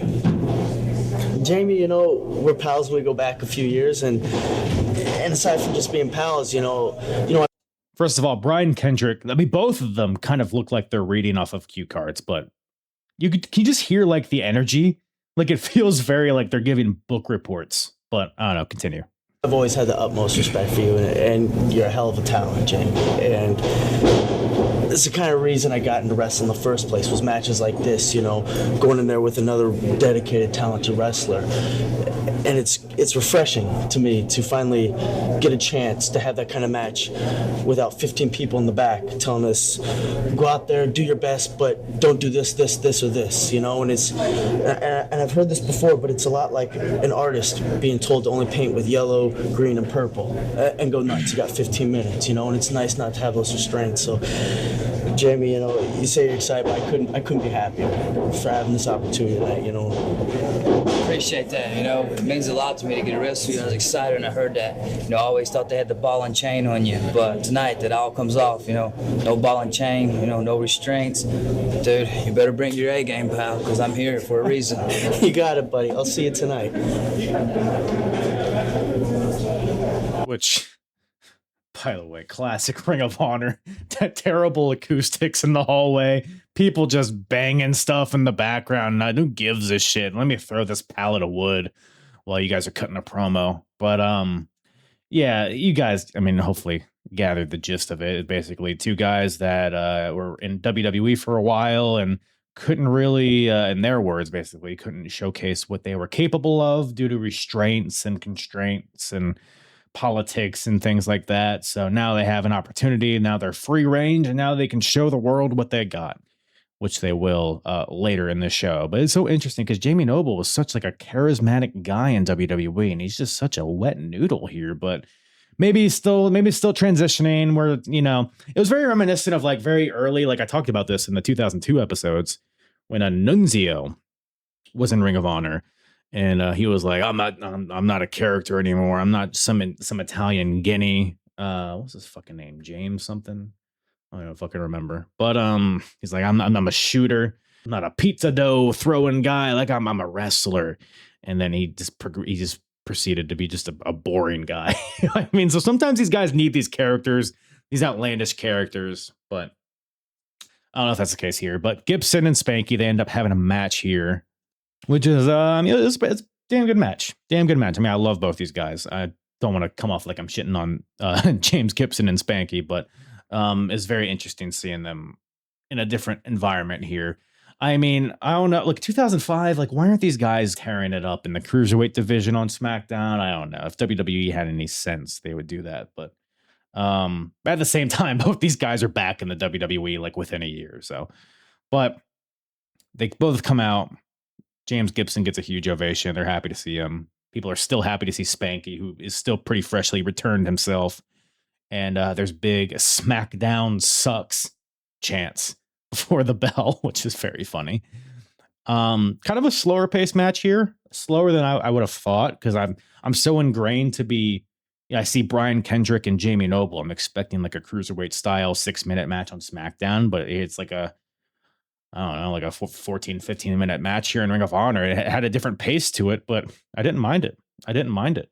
Like it's very slow in the beginning, but then there's like this chop. I believe it's James Gibson giving it to Brian Kendrick, and it just echoes across the. I mean, but here's the thing. Here's the important part. It's less about the chop and more about the reaction, because the crowd's kind of quiet, and then this chop hits, and then everybody comes to their feet. Let me see if I can even find that particular spot, because even if you're just listening, you can sense it's just a product of the excellent pacing that these guys do. Just because it's not like the most flashy and exciting stuff in the beginning, there's a quality and a rationale behind that level of pacing, and it pays off at the end here, and it pays off in this spot, which let me bring it up real quick. So listen to how like the crowd's kind of into it, but they're kind of like they're chilling out, but then you hear this chop, which you'll hear the chop, and then just hear the appreciation the crowd has for it. And that's just, again, it's just a result of the pacing here. Battle of tempo all night. Well, Spanky is used to having his opponent have the weight advantage. He knows how to wrestle around that. Gibson, though, in firm control right now, working on that arm. What a chop by James Gibson. And again, the appreciation of the crowd. This crowd came to see a great wrestler. They didn't come to see a sideshow. They didn't come to see a... Again, not the craziest spot in the world. A damn good chop. But that was just like this match in a nutshell. It was just some good stuff here. Then it kicks in. There's some high-flying stuff. Spanky with a run-up plancha to the outside off the top rope. There's a really sick, like, Kendrick goes for the sliced bread, but then Gibson counters that like in midair to a neck breaker, which is just sick looking. Gibson then hits a double arm DDT and then floats right into a front guillotine for a quick tap out. Gibson gets the win via submission over Spanky, who is the guy that beat CM Punk previous night. So it's no small tomatoes beating Spanky. Good match here. I mean, the story of it was Gibson kept going for the Tiger Driver, but Kendrick had it scouted, so Gibson kind of had to bust out something new, which he did, and so it's fun stuff and a pretty emotional like post match. You know, you could tell Gibson was soaking it all in. Crowd really appreciated him. Gibson, it seems like he feels like he is where he needs to be, and again, I'm not going to spoil for any people unfamiliar. But Gibson's his trajectory this year is very interesting. I'll say that, but I'm looking forward to it. Gibson also had another match against Puma on night 3. I don't know if anybody's familiar with Puma. I think he was kind of big in PWG for a little bit. Kind of an I mean, the Spanky match was definitely better, but it was. Here's my problem with Puma, right? Puma, I'm sure if you're listening, Puma, I'm sure you're a nice guy, right? And you're a good wrestler. However, there's one point where you do this. It's very reminiscent of Ultimo Dragon. Ultimo Dragon has this combination where it's like 2 or 3 roundhouse kicks, like low, and then one spinning back kick to the face. And when Ultimo Dragon does it, it's so crisp. It's so impactful. It's stiff. It looks great. Puma does the same combination and it just doesn't look as good, which, look, to compare somebody to Ultimo Dragon is pretty unfortunate. It's pretty unfair, because Ultimo Dragon is one of the best to ever do it. But when I see that, I'm like, oh, now I'm just thinking of Ultimo Dragon, and I'm just thinking how you're not as good as him. I don't know. That was my thinking on this. But Puma was fine. But just kind of unspectacular, I would say. But a pretty solid match here with James Gibson on night 3. And Gibson wins in a very similar way. DDT right into the front guillotine for the the tap out. And so Gibson is 2-0 in Ring of Honor thus far. But it was very interesting watching him wrestle because, like I said, watching him on SmackDown, he only gets a few minutes. So everything's every Jamie Noble match is super explosive and high paced and very dense with action. But here, watching him getting to sink his teeth into it, watching him getting to pace himself a little bit, it almost felt slow at certain points, but it always had a payoff. So Jamie Noble is one of the best to ever do it, and happy to see him get his spotlight here in Ring of Honor. He's one of my personal favorites, and I'm excited to be on this journey, this James Gibson arc here in Ring of Honor. Going to be a lot of fun here, but that's it for him this month. What else do we need to talk about here? Oh, you know what? While we were just talking about Spanky, just real quick. On night 3, Spanky faced Jimmy Jacobs, which was a fine match, another pretty good match. But I love the story of this because Spanky, he was a day 1 Ring of Honor guy. He was in the first ever Ring of Honor World Title match. Like he was a staple of 2002 Ring of Honor. He was one of the few bright spots of 2002 Ring of Honor. The sliced bread was one of the more iconic finishers in the company. And which, for those unfamiliar, it's like a running. It's like a cutter position. You run up the turnbuckle, you flip over the guy, and you slam him down. The sliced bread number 2. It's finisher. But then Kendrick leaves, goes to WWE. In comes Jimmy Jacobs in the Ring of Honor and does pretty much the same finisher. He calls it the Contra. He calls it the Contra Code, but it's essentially the exact same finisher. So now Spanky comes back. Jimmy Jacobs is still here, and they have a funny little segment backstage where Spanky's pissed at Jimmy Jacobs for stealing his move. Apparently Spanky asked him to stop doing that move, but Jimmy Jacobs didn't. And now they're pissed. Now at least Spanky's pissed at Jimmy Jacobs. So now they're going to have a match on night 3.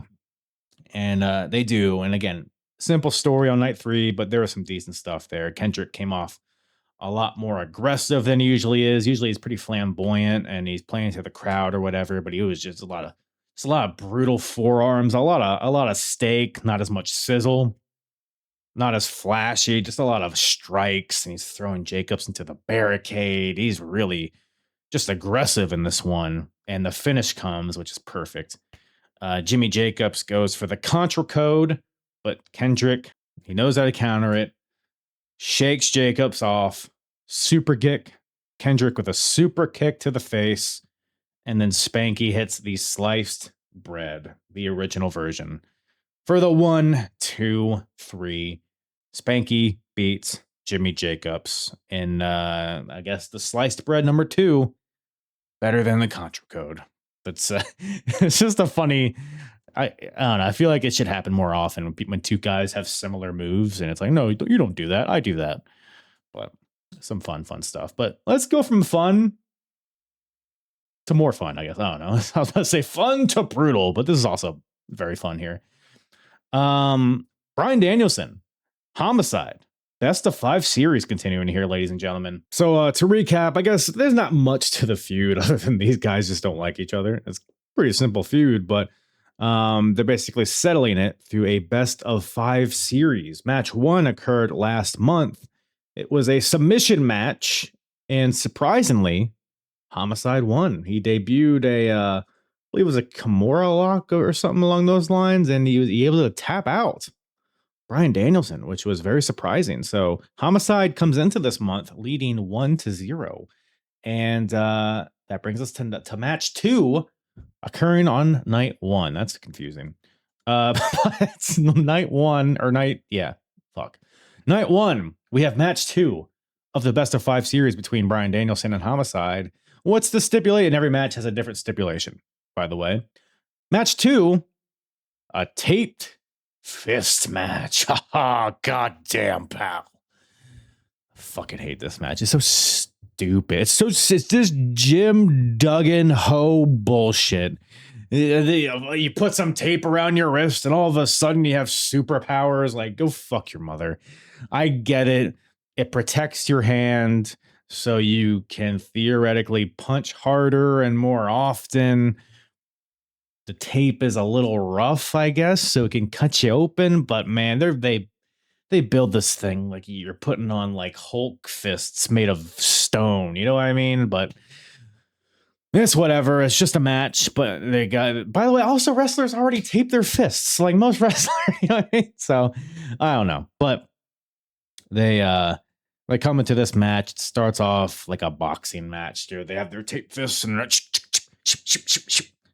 they're ducking, they're dodging, and they make their way into the crowd. There's a lot of crowd brawling. They're fighting all over the place. I think the feed even cuts out at some point. They're fighting with chairs. They're fighting in the bleachers. Homicide breaks out a fork at some point and slices open Brian in the head.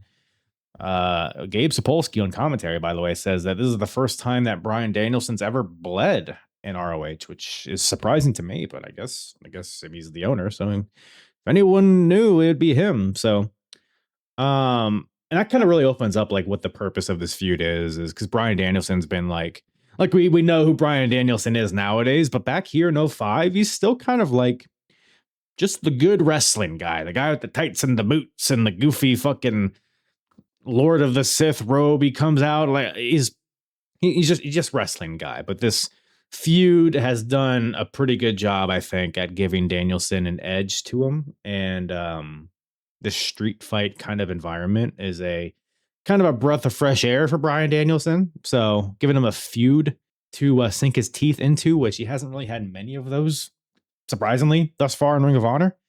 But yeah, he's bleeding all over the place. They're fighting in the crowd. Danielson with an airplane spin in the ring, but Homicide reverses with an eye gouge and a crucifix pin. And we get a lot of close calls here towards the end. We got Brian locking in the cattle mutilation, but Homicide fights out of it. Homicide goes for his big lariat, but Danielson blocks it. We get a double knockdown. Then we got the Rottweilers, which is Homicide's faction. We got Rocky Romero out there distracting the ref, and then Julius Smokes coming ringside, sprays water in the face of Homicide to wake him up. And then, now mind you, these guys have taped fists, so you can't put on brass knuckles with these taped fists.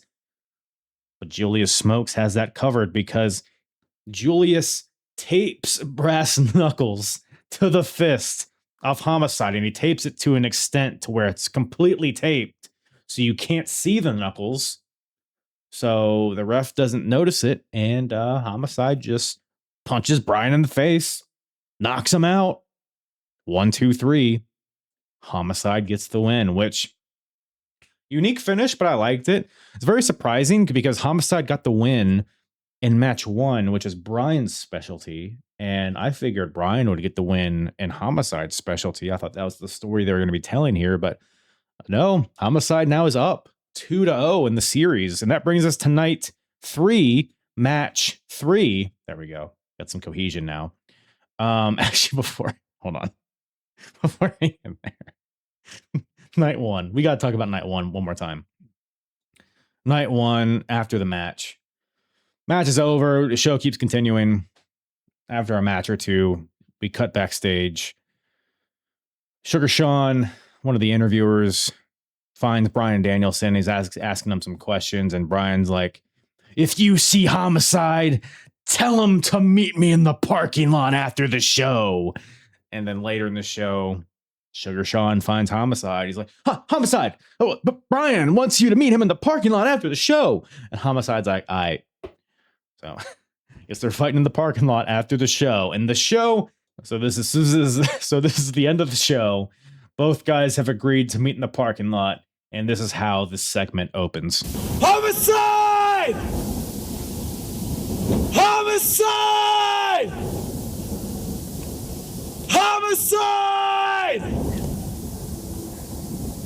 I don't know what, maybe it's only funny to me, but Bryan Danielson out here in his sweatpants and his orange shirt in an almost empty parking lot, just standing there in the middle of the parking lot. Homicide! I don't know why that tickles me so much, but Does Homicide answer the call? Well, let's see. Hey, you boy right here! You wanna fight right now? This way, you fun! Yeah, let's go! Come on! This is like when you see somebody you know at the end of a very long hallway, and it's like, oh, hey, let me come. You gotta walk. I'm walking. Oh my God. Like that awkward little like long jog you gotta do to like say hi to somebody. This is kind of a similar situation. They see each other from across the parking lot and they have to like run at each other to start fighting.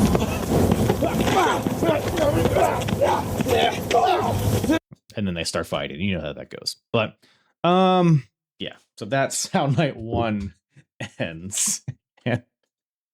Homicide is so good stuff. It's such good stuff, pal. Then night 3, they have match 3. What's the stipulation, gang? Any guesses? It's not a Punjabi prison. No, come on now. Stop guessing that. It's a Falls Count Anywhere match. Homicide comes into this 2-0. So if he gets one more win, he wins the series. And it starts in the ring, and as you can imagine, it immediately breaks down, and they're fighting into the crowd pretty much immediately. And I've said it before on the podcast, if there's one thing I can't stand, it's crowd brawling. My brain turns off. It's just punch, kick, punch, kick. Oh, here's a trash can. Punch, kick, punch, kick. Typically, that's what it is. However, Bryan Danielson and Homicide are not the typical blokes. They made this super engaging. I think maybe it's the fact that it is a Falls Count Anywhere match that made this more engaging, because theoretically, I mean, almost one would assume that the match would end on the outside somewhere, perhaps somewhere in the crowd. So there's a reason to watch, you know what I mean? So like in a normal match, if they're fighting in the crowd, like, you know, it's not going to end out there. So it's like, all right, I'll just wait until they get back into the ring and start paying attention. But here it could end in the crowd. So it worked for me. It worked for me. Plus these guys were there. This was equal parts intense and entertaining. Like the intensity comes when they're like suplexing each other on the basketball floor, like the hard wooden floor. They're running each other into the bleachers and into the walls. They're throwing each other into the chairs. Like Bryan will sit Homicide down and hit him with a running drop kick into the chairs. They're putting on submissions on each other. Bryan does a surfboard stretch just like within the crowd, which is fantastic. There's an airplane spin from Bryan. And both guys, which I got a kick out of, they're trying like roll up like small packages on the floor. Like they're fighting each other. They're brawling. They hate each other, but they're also trying to win. So Bryan does a small package, and then the Homicide counters into a small package of his own. And they're kind of like roly-poly-oling each other across the floor. Homicide tries a Magistral cradle. Bryan tries a backslide pin, all within the chairs and the wood and the metal, like just within the crowd. They're putting on these intricate roll-ups, but they surprisingly eventually make their way back to the ring. Homicide with a tilt-a-whirl face buster and locks in a cattle mutilation of his own, trying to use Bryan's move, but doesn't really have it locked in correctly. So maybe it takes a lot of skill to lock that in. Homicide didn't really have it in, but Bryan starts to fight back. Julius Smokes gets out there. He led to the victory the previous match, so he's back out there. He holds Bryan up for Homicide to hit him, but Homicide ends up hitting Julius, knocks him off the apron. Bryan with a rolling forearm and a regal plex for the 1-2-3 in the middle of the ring. Gets the win. So now we're 2-1. Bryan gets a win. He's on the board. And a surprising, maybe, you know what? It wasn't predictable. I'll say this. I was expecting a crowd brawl and some finish on the outside, but this was pretty much as clean can get. Just a big old regal, you know, suplex you on your head type of move in the middle of the ring. Gets the 1-2-3. Maybe the best match of the series so far, this Falls Count Anywhere match, but I'm enjoying watching these two guys. Like, I don't know if I totally believe the tension. I don't know if I totally believe in the hatred these guys have. I think there's almost too much levity involved. There's too much comedy, even if it's not on purpose. But I'm entertained watching these guys fight each other, and I'm looking forward to. I'm assuming it'll go to the full 5 matches. I don't know what the next stipulation is, but maybe that'll be a Punjabi prison. Only time will tell. Only time will tell. But we have a few more things to talk about here, folks. We'll touch on the tag team titles real quick. So we got the Havana Pitbulls coming into the show as the tag team champions, the longest reigning tag team champions in Ring of Honor history for, I forget how long. It's like 7 months or something like that. They've held it longer than any team, which, I mean, the tag team titles have kind of been hot potatoed since the inception of the titles. But the Havana Pitbulls have been holding it down for a while. Rocky Romero, Ricky Reyes. But they're here to defend those titles against the team of BJ Whitmer and Dan Moff. My question, real quick, can we get these guys a fucking tag team name? For the love of fuck. I hate saying BJ Whitmer and Dan Moff every time. It's a mouthful. Call them the Cobras or the We're Canceled in 2026 team or something. I don't know, man. Give them a name. Keep calling them the Prophecy. They used to be the Prophecy. Just keep calling them the Prophecy. They've been a tag team for goddamn at least a year. Give them a tag team name. That's all I ask. That's all I ask. But maybe that's not necessary. Because the stipulation here is if Moff and Whitmer lose, they can no longer team again. So it's either they win the titles or they are out of here. Also, where the fuck are the Briscoes, by the way? Just a quick side note. It feels like the Briscoes, I'm assuming like one or both of them are injured or something. I think in kayfabe they're like suspended or something, but I don't know. I miss the Briscoes, but they'll be back. They'll be back eventually. Very fun match here between the Pitbulls and Moff and Whitmer. I mean, the Pitbulls, they control a lot of this match. The various strikes and submissions that they are so proficient in. But the finish, man. So Dan Moff hits Ricky Reyes with a dragon suplex. And the crowd comes to their feet because they know what's coming. Dan Moff signals for the burning hammer. Picks up Ricky. Drops him on his fucking head. One of the stiffest burning hammers. And from where its origins, that's saying a lot. A stiff as hell burning hammer for the 1, 2, 3. Moff and Whitmer, new tag team champions. Now, recall these guys held the title previously for like an hour. Because I think, was it the round robin challenge where there was 3 tag team title matches in one show and they won like the second one, but then lost the last one. So they only held it for an hour, but they finally reclaimed those titles. Big moment too, because Dan Moff was in that first ever Ring of Honor segment with Monster Mac and the Christopher Street connection, I believe it was, and there was a burning hammer there. So it was kind of an homage right here on the 3rd anniversary too. It was pretty cool to see that kind of, I don't know if it was supposed to be a callback or whatever, but it was a cool moment here. The crowd pops huge for him. And, but we're not done here because Allison Danger comes out, she used to be in the Prophecy with Moff and Whitmer, but then Moff and Whitmer dropped her and she's been out for blood ever since. But she still owns their contract and she gets to dictate what matches they're in. That's why they had if they lose, they have to disband stipulation. It was all due to Allison Danger. So Danger comes out and says that, hey, actually, this wasn't a title match. You can't retroactively do that, I feel like. She says, you know what? This wasn't a title match, actually. Pitbulls, grab those belts. And they try to, the Pitbulls do. But Moff and Whitmer fight them off. Julia Smokes on the outside takes a brutal spear through the steel barricade from Moff, which, modern day, you see that every Monday night on Raw. But through the steel barricade, Smokes takes a brutal spear into it. And then in the ring, Moff and Whitmer, they corner Allison Danger in the ring. She has this contract in her hand. And Moff yells at her to tear it up. The crowd's chanting, tear it up. And she has no other choice. She's cornered, so she has to. And she tears the contract up.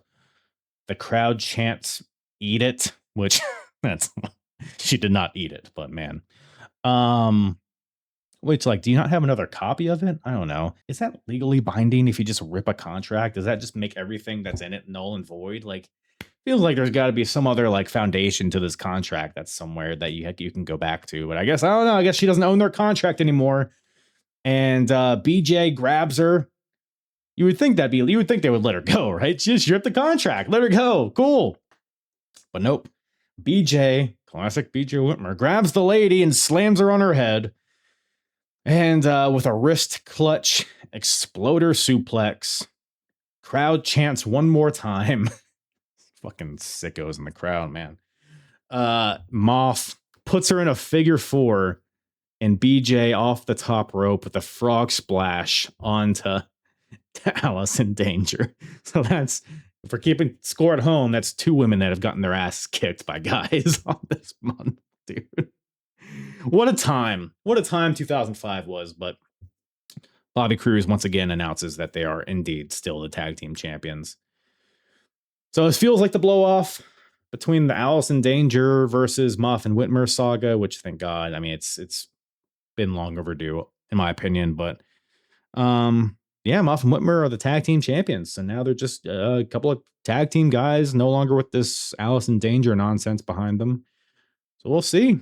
They're fun to watch. I'll tell you that. They're a fun tag team to watch for sure. And they that was night 1, and night 2 they actually defend the titles for the first time in a less significant match. Borderline a squash, I would almost say. Night 2, Moth and Whitmer defend the titles against the team of Delirious and Jimmy Jacobs.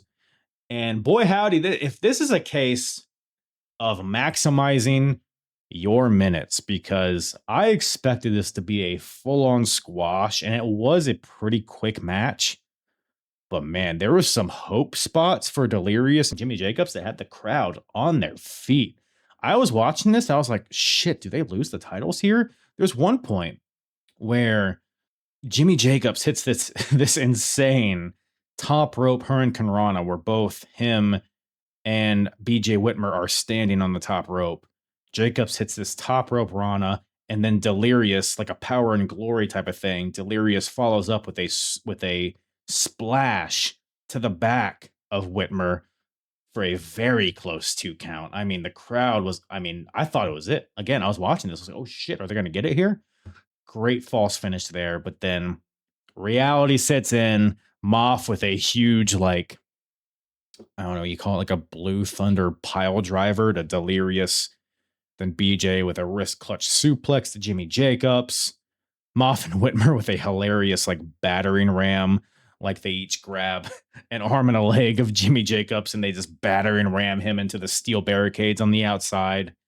And then Moth with the burning hammer to Delirious for the 1, 2, 3. Quick match. Kind of an extended squash here with one really good hope spot, but a good showcase for the new champs. And the other team, Delirious and Jimmy Jacobs, I don't know, do they have any longevity as a tag team? Seems like a match made in heaven to me.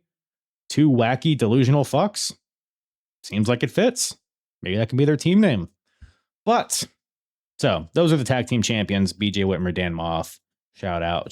But we're not quite done with those 2 yet. We're done with their tag team title escapades. But they might make an appearance here in a little bit. So, let's move on to a different subject. It'll all tie in. Let's move on from that to Jim Cornette versus Bobby Heenan. Jim Cornette versus Bobby the Brain Heenan in Ring of Honor 2005. That just feels like a Mad Libs bullshit. You just threw some words together, but that is the reality here. And how do we get there? Well, they had a segment, it was a few months ago, I guess, at this point, where Jim Cornette and Heenan, they had a confrontation in the middle of the ring, where first it was all love, it was all respect. Cornette was giving Heenan his flowers, Heenan was doing the same, both guys were giving props to Ring of Honor. But then it slowly progressed, and we talked about this in a previous episode in long form if you want to hear about it. But Cornette basically progressed into more aggression towards Heenan because Cornette says that he's lived his whole career as one of, quote unquote, one of the great managers of all time. He says that whenever he's in that conversation, it's always like, well, you were good, but you were no Bobby the Brain Heenan. And that's something that Jim Cornette has had on his back his entire career. And he hasn't really had the chance to confront Bobby about it until here in Ring of Honor. Like I said, a few months ago, they had their first confrontation, and they have a similar one here. But the way we get there, it's kind of a windy road. And it starts on night 2 with a match between Nigel McGuinness and Colt Cabana, which sounds very unrelated, but it's not. You'll see why.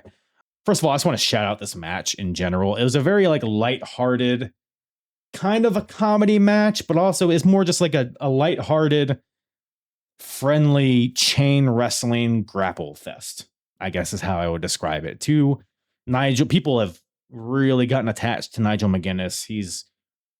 I love Nigel. He's one of my favorites of all time, but super young Nigel here. The crowd has really gotten behind him. They love his British style, which is very novel at the time. You don't see that pretty much anywhere in the States in 2005 beyond your William Regals of the world. But Nigel was so dynamic of an athlete. He's just a likable guy too. Here's the thing about Nigel that's so good, because you got a lot of good technical wrestlers in Ring of Honor. We're 3 years in. We've seen them all. We've seen Matt Striker. We've seen John Walters. We've seen Chad Collier, Josh Daniels. There's a lot of really good technical wrestlers that have come in to Ring of Honor that just ended up, unfortunately, fading away into obscurity, which is unfortunate. Not a lot of people know about Matt Striker or John Walters or any of the guys that I named, but they were good wrestlers. So why is it that they just faded away? It's because they didn't have anything else. It's not even just the personality. You don't need to have a goofy gimmick. You don't need to be great on the mic. You just need some level of charisma. And here's the key. You need to have a likability to you, especially if you're a babyface. Of course, obviously that's not of course it's obvious, but you just need to have some sort of charisma, whether that's towards the babyface side or the heel side. You need to have something. Nigel is so goddamn likable here. And this match with Colt Cabana exemplifies that perfectly, because Colt, we know Colt Cabana. He's at this point, 2005, he's transitioning, because we just talked about that brutal steel cage match he had with Austin Aries. But pretty much after that, he kind of evolves into the comedy guy, the levity guy. He kind of already has been, but he's here facing Nigel. Colt Cabana has a lot of British wrestling experience too, so we can go hold for hold with Nigel. So it's silly, I'm wrapping you up. I got you in a hammerlock, and then I slip out. Oh, you got me, you rascal. It's a lot of that. It's fun. I can't really put it into words. It's a very entertaining match. Crowd loved it, by the way. It's just a sign of the times. People are hungry for this type of technical stuff, but also with the entertainment aspect to it. It's a great blend of comedy and legit grabs, this match was. There's a point where Colt has Nigel in a cording hold for 2 minutes straight. It's an arm bar situation. He's just locked in. Nigel uses the referee to flip out of it. There's silly set spots like that. And it's the crowd loves it. He's charismatic. He's entertaining. And they're jockeying. Colt eventually pulls in Nigel for a victory roll for, you ready for this? A victory. 1, 2, 3. Colt Cabana beats Nigel McGuinness at his own game. But then they shake hands, they hug, and then they leave together. They're friends. And then later in the show, they have a backstage segment. Colt Cabana's talk show. Good times, great memories. His guest is Nigel. They're a couple of blokes, couple of friends. They talk about being a tag team in the future. So they've come out of this as friends. I love the dynamic. I love the chemistry between these two. It was really good stuff. But how does this relate to Bobby Heenan and Jim Cornette, you might be asking yourselves? Well, night 3, Colt Cabana comes out. This is the night after the Nigel Colt match. Colt Cabana comes out to a huge ovation. They're in Chicago, night 3. We got a live good times, great memories show on our hands here in the middle of the ring. It's usually just like a backstage, silly, whatever the hell. But we got like a talking segment here. Colt Cabana as the host, and he brings out his guest, Bobby the Brain Heenan, who's also a Chicago guy. So another huge pop. Obviously, I mean, Heenan's just super respected as well, but it's not just because he's hometown. But we got Colt Cabana and Bobby the Brain Heenan in the ring with a promo segment. That's a dream match in itself. Heenan, he puts over ROH. He puts over the fans. He has his little quips and his jokes. Super entertaining. I mean, obviously, again, I'm not breaking any new ground saying that Bobby the Brain Heenan is an entertaining guy, but just kind of some heartfelt stuff from Heenan. Again, gives his respects to Ring of Honor. You guys are doing great work here. The fans are great, the best fans in the world, yada, yada, yada. And then Heenan goes to leave, but then out comes Jim Cornette with the tag team champions behind him, Dan Moff and BJ Whitmer. So Cornette, Moff, Whitmer, they get in the ring. Other side of the ring, you got Heenan and Colt Cabana. We're continuing the beef of Jim Cornette being like, I don't get respect because of you, Heenan. Everybody can't stop talking about you when they're talking about me, my managerial history, yada, yada, yada. He's pissed. And then Cornette basically challenges Heenan. Cornette's like, I got my two guys. I got the tag team champions behind me. Heenan, you go find two guys. You probably won't be able to find any. Nobody likes you. But then Heenan's like, I expected you would do this. So I already got my two guys in mind. Colt Cabana's already in the ring. And who comes out to make the save? None other. You guessed it. Nigel McGuinness sprints to the ring, gives a double leg to BJ Whitmer, and we're off to the races. So we have Colt Cabana and Nigel McGuinness teaming together now to take on the tag team champions. It's a non-title match, though. Non-title match.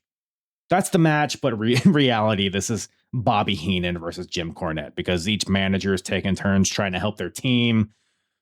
Heenan doing the classic. He gives a chain to Colt Cabana. Colt hides it, and then he hits BJ with it. Heenan's yanking the hair of the guys when they're close to him. Cornette's trying to use his racket. He's pulling his guys out, trying to talk to him, trying to strategize. This is Jim Cornette is the most cartoonish manager that's ever existed, but by golly, it's entertaining. Almost to a comedic extent. He's like, oh, hi, I'm gonna get you. He's shaking his fist. He's kicking his feet. And towards the end, Jim Cornette gets in the ring, tries to hit Colt with his racket, but Colt ducks, and Cornette accidentally hits his man Dan Moff with the racket. Moff backs up Jim Cornette, but this allows Heenan to get in the ring with brass knuckles, clocks Cornette in the face with it, knocks him out. Colt grabs the racket, hits Dan Moff with the racket, and then a small package for the 1, 2, 3. I mean, is this better than if it was just Bobby Heenan versus Jim Cornette in a singles match? Who's to say? Who's to say? But no, it was playing to both their strengths, Heenan and Cornette. It was a great use of them, I thought. Nothing too serious here, but there was enough seriousness to get you engaged. But watching it, the second to second action was very entertaining. I love the Nigel and Colt dynamic. After the match, there's a big chant of title shot for Colt and Nigel. So I would guess we would get a tag team championship match between these teams at some point, but who knows? But then Heenan being added on top of it was just a cherry on top. It was just great shit here. And I can't emphasize enough how surreal it is to see Heenan versus Cornette in Ring of Honor. It was just a sight to see. I would recommend this match to anybody if they can get their hands on it. But before we get to our main event, before we get to the Scramble Cage, let's talk about Alex Shelley for a second, because I am enamored with his arc at this current moment in time. Because Alex Shelley, just to recap, he was the leader of the Generation Next faction. It was Alex Shelley, Austin Aries, Roderick Strong, and Jack Evans. But then at Final Battle, they kick out Alex Shelley from the group due to him just not being present enough or whatever the fuck. It didn't make a lot of sense. But Shelley's gone. But now he wants to get his revenge on Generation Next, but also he wants to apologize to the locker room and to the fans. He wants to get back into the good graces of everybody on the roster and everybody watching. And it's not too easy because night one, Alex Shelley faces Jimmy Jacobs, who Shelley and Jacobs came in together as a tag team. You know, there were two, is it Michigan? Yeah, Michigan boys. They came in together. They were a tag team, but then Alex Shelley turned on Jimmy Jacobs and they had a kind of a blood feud. They had a really awesome I Quit match at some point. Shelley and Jacobs did. They've been through it all, man. In Generation Next, they've been beating up on Jimmy Jacobs for months and months and months.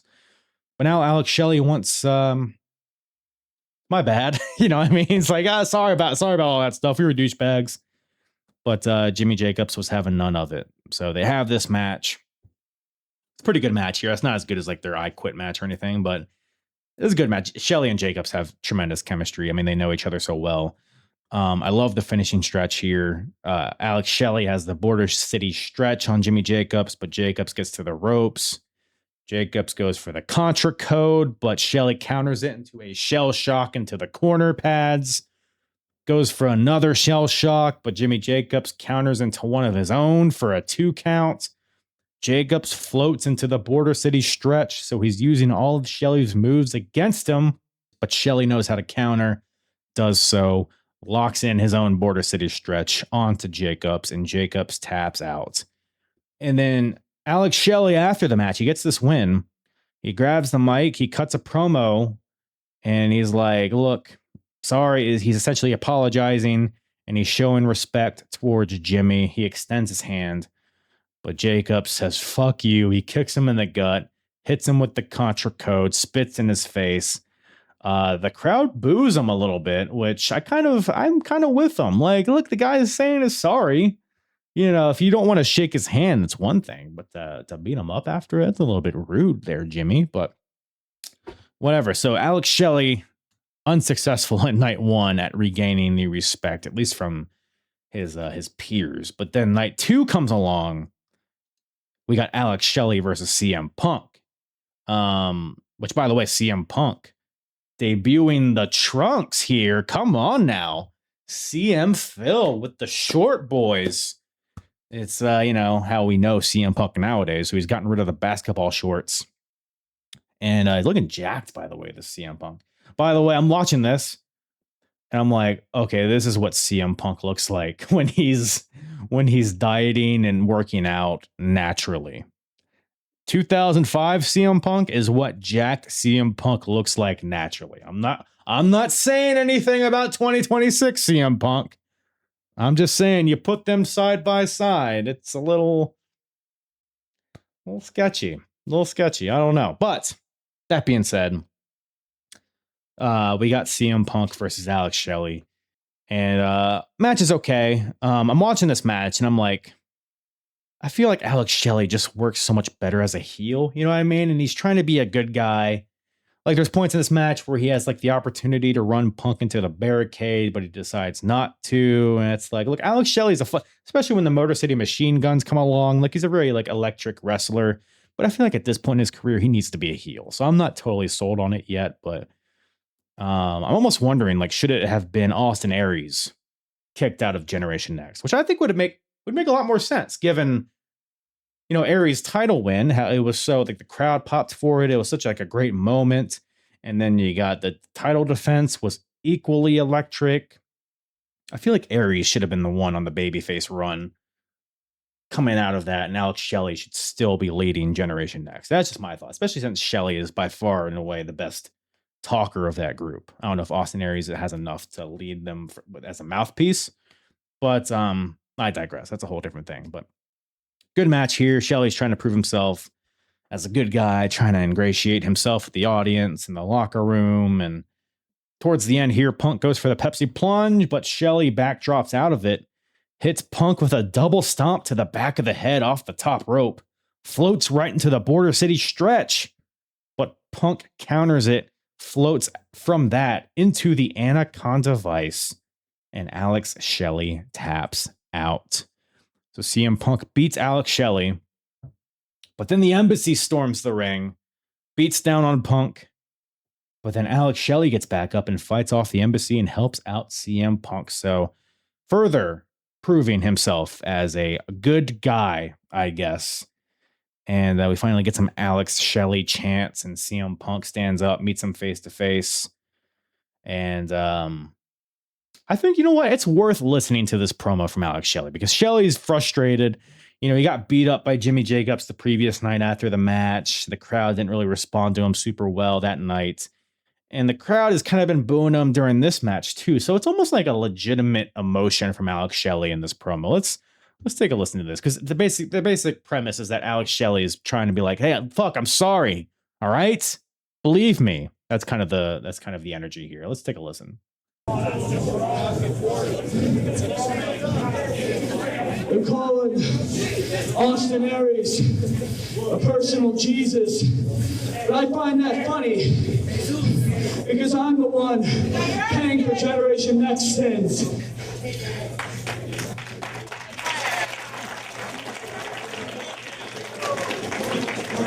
If you know what I mean. So CM Punk, with all the wrongdoings that myself and the other three have committed in the past, I'm trying and I'm sorry. And I'm sorry and I'm sorry and I'm sorry.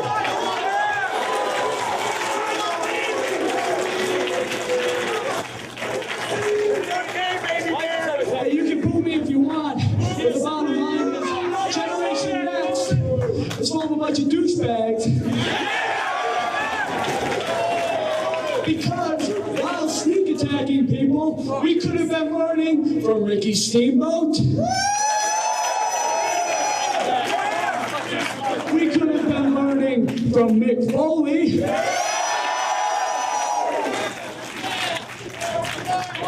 And also, we could have been learning from CM Punk.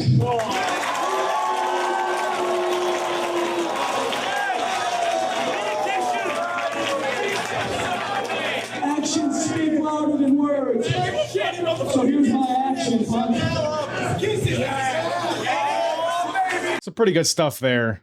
I mean, I thought it was a really effective promo from Alex Shelley. And his road to redemption continues in night 3. So every single night he had a singles match here. Night 3, so night 1, he faced his old buddy, looking for forgiveness, but it was his buddy that he had just wronged so much, and he was unable to get that apology accepted.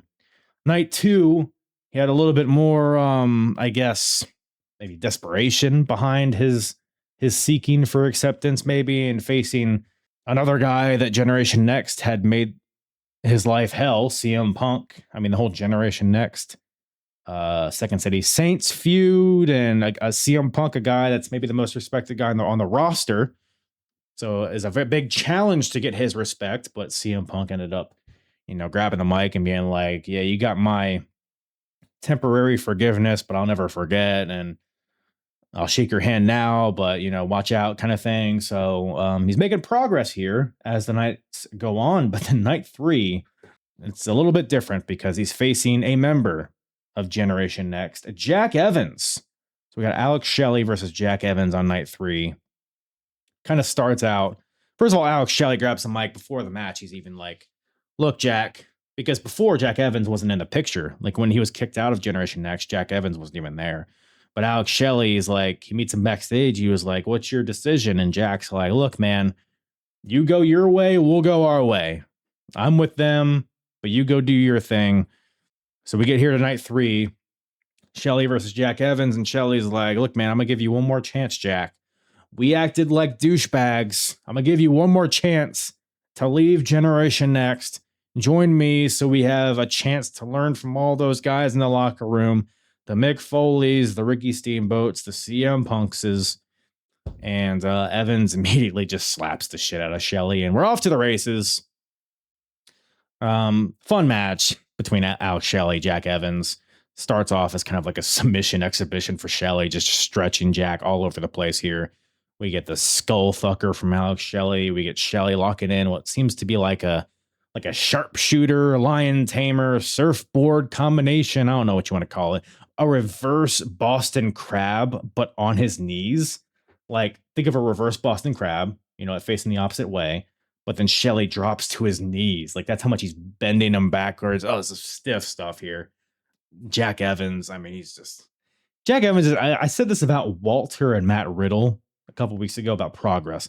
Wrestling is at its best when it's just a little bit offbeat, and no one exemplifies that more than Jack Evans. I mean, you just don't know what this dude's going to do. He's very like Rob Van Dam-esque, where he just does things a little bit differently. Like, you think he's going to zig, but he zags. Like, he does like a standing Phoenix splash and falls knees first onto the chest of Alex Shelley. Jack goes for a 450 on Alex Shelley, but Shelley moves. Evans lands on his feet. Shelley hits a super kick, which sends Jack Evans to a full-on backflip. But then the finish comes when Jack hits an avalanche fisherman buster from the top rope, but only gets a 2 count. Goes for the 630. But Alex Shelley gets the knees up and then rolls him into a single leg lion tamer stretch muffler of some sorts. And Jack Evans has to tap out. So Alex Shelley beats Jack Evans. But as Shelley is celebrating, Austin Aries comes to the ring and him and Shelley start brawling. Austin Aries, Alex Shelley, they're brawling. Jack Evans joins in. Now it's a 2-on-1 attack on Alex Shelley. Austin Aries hits a brain buster onto Shelley, and they basically do a callback. So remember when they took out Colt Cabana? They took Colt's arm and they put it in between 2 chairs, and Jack Evans hit Austin Aries hit a 450 onto this chair sandwich to break Colt's arm. They do the same thing to Alex Shelley here. And man, do we need to watch this? I think we might need to watch this. It might be the gnarliest bump I've ever fucking seen, dude. Alex Shelley, I'm going to pull it up here. Alex Shelley has his chair. Austin Aries is holding down Alex Shelley. You can't really see it from this angle, but they got chairs around Shelley's arm. Jack Evans right here on the top rope. Now he's going to do a 630 splash onto these chairs, and he's going to crush the arm of Alex Shelley. But look how fucking far away he is, dude. A 630 splash? Brother, you need to be like half the distance to the corner that Shelley is here. It's also a weird angle. But is Jack Evans going to hit it? Let's take a look.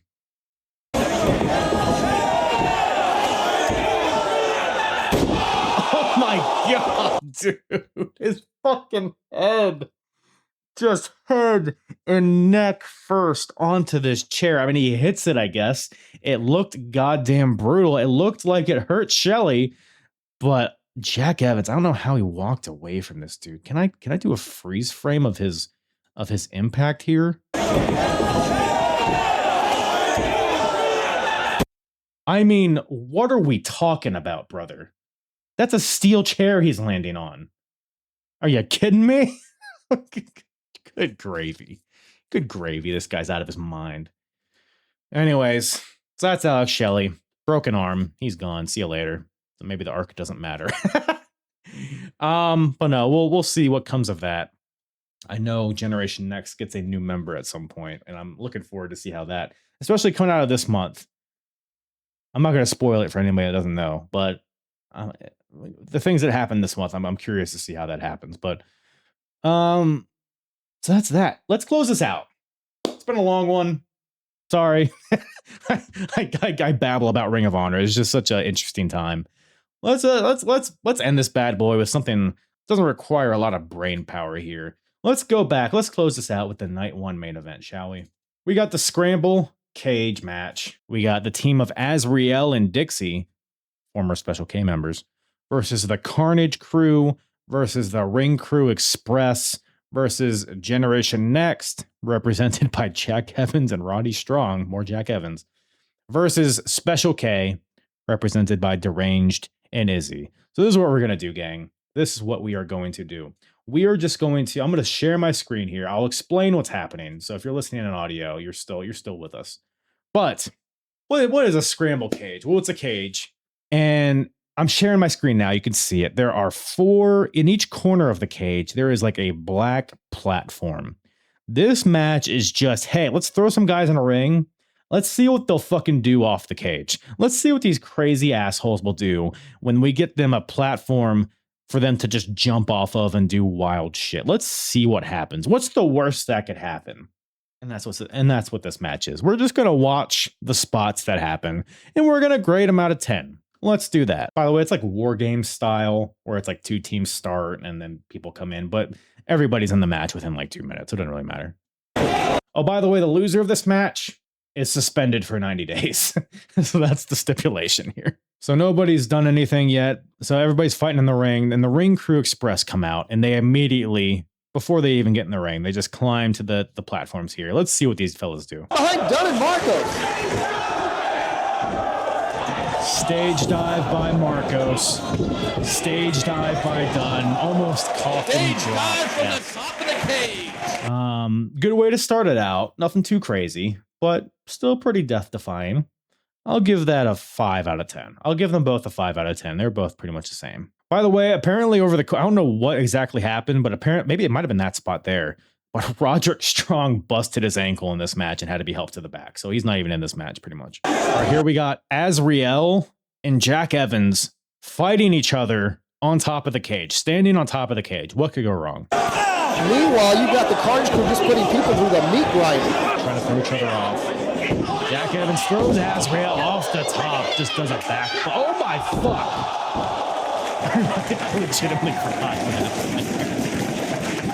Evans does a 450 off the top of the cage onto, I think it was one of the Carnage Crew guys. Who gives a shit? So the throw off the top was clean as hell. I'll give that a 6. It wasn't too intricate, but it was super clean. Jack Evans 450, I'll give that. I mean, perfectly hit. I'll throw a 7.5 at that. That was some good stuff. Oh boy, what could go wrong? Izzy now climbing Moonsault. up. Clean as hell again. I'll give that a 7. I'll give that a 7.75 out of 10. Who is that? I don't even know who that is. Is that Azriel? Down everybody with a moonsault. Oh, yikes, dude. Double stomp off the top of the cage. That was dumb. I'll give that a 4 out of 10. I mean, it was impressive, but that was not a wise move, Azriel. All right, now we got Izzy and DeVito fighting on top of the cage. Oh, boy. Vito's got him. Dunn just low blow DeVito. So Dunn low blows DeVito, and now Izzy has DeVito on top of the cage to just do whatever he wants with him. Oh, yeah? So Izzy... So you got Loke set up on the table in the ring, so one would think Izzy would jump from the cage through the table onto Loke, but one thing about these Special K guys is that they're fucking dumb, so...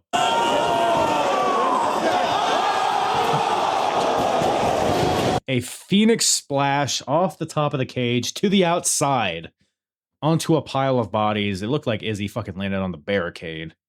I'll give that an 8 out of 10. I love the swerve. I love the misdirect. I love the outright stupidity of it. I love it. 8 out of 10 for that one for Izzy. We still got a table set up inside the ring. So how's that going to come into play? So now Marcos meets DeVito on top of the cage. Dunn and Marcos foiled the attempt of the pile driver by the Carnage Crew. Lucas. All right, now Dunn, Marcos, the Ring Crew Express, they're up there with DeVito. They're all on the same corner pad of the cage. What the hell is going to happen here? I believe the last match of this type, the finish came when DeVito pile drove, or maybe it was Loke. One of them pile drove somebody off the top of the cage, so maybe that's going to happen again. Down on the table now. Oh my God, what's this? Oh, they can't be thinking about doing this.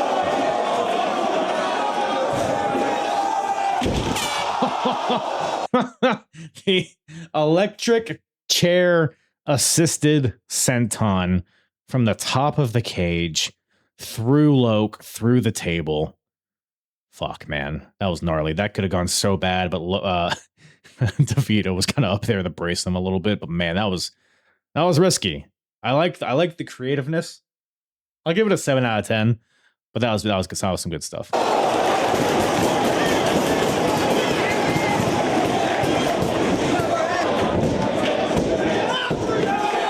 And that gives the Ring Crew Express the win, ladies and gentlemen. But more importantly, maybe, the Carnage Crew loses. So they're out of a job for 90 days. And they're not too happy about it. They're not too happy about it. If you don't believe me, just ask them. Damn students, you bring them in here, Loke. They put us out 10 times the pay they get us home for 90 days. I need that money, bro. I ain't going home to my wife and kids. I'm telling you that right now. Bullshit. But in 90 days, Ring of Honor, 90 days, Luke and DeVito coming back, and you want to see some crazy? You think you've seen some crazy so far? Bullshit. You're going to see some crazy. 90 days, we're coming back. Homicide! All right. We're back. Yeah, so Carnage Crew's pissed. Ring Crew Express, they get extra pay, I guess. But that's it, everybody. Man, what a marathon episode. I try not to do these long episodes, but I don't know. What are you doing? Are you mowing the lawn or cleaning the dishes or circumcising your fish? Whatever you're doing, hopefully it provided you entertainment while you were doing whatever you're doing, or if you're just on the couch with popcorn and you're in your gal watching the hardest part of the ring. You know, whatever it is that you do. But that is Ring of Honor 3rd anniversary from 2005. What an event. What a time. What a time. And I'm excited to get into 2005, man. I mean, feels like we're already deep into it, but we're only 2 months into this year. So good times ahead, and I'm excited. And with that, I think I will love you and I'll leave you. I appreciate everybody very much from the bottom of my heart for tuning in, watching, listening, tasting, all of those things. And with that, I will bid you adieu. Subscribe, follow, all that stuff. You know what to do. If you've made it this far, you're already following and subscribed and attached to you're in my basement, chained up on the water heater, all of those things. But with that, that's all I got. Appreciate you guys. Mwah. I'm hard. Yeah. It's the hardest. Talk around and disregard it. Sweep you off the ground, show you what heart is. Standing strong and proud, nothing can knock it. Let's get it started.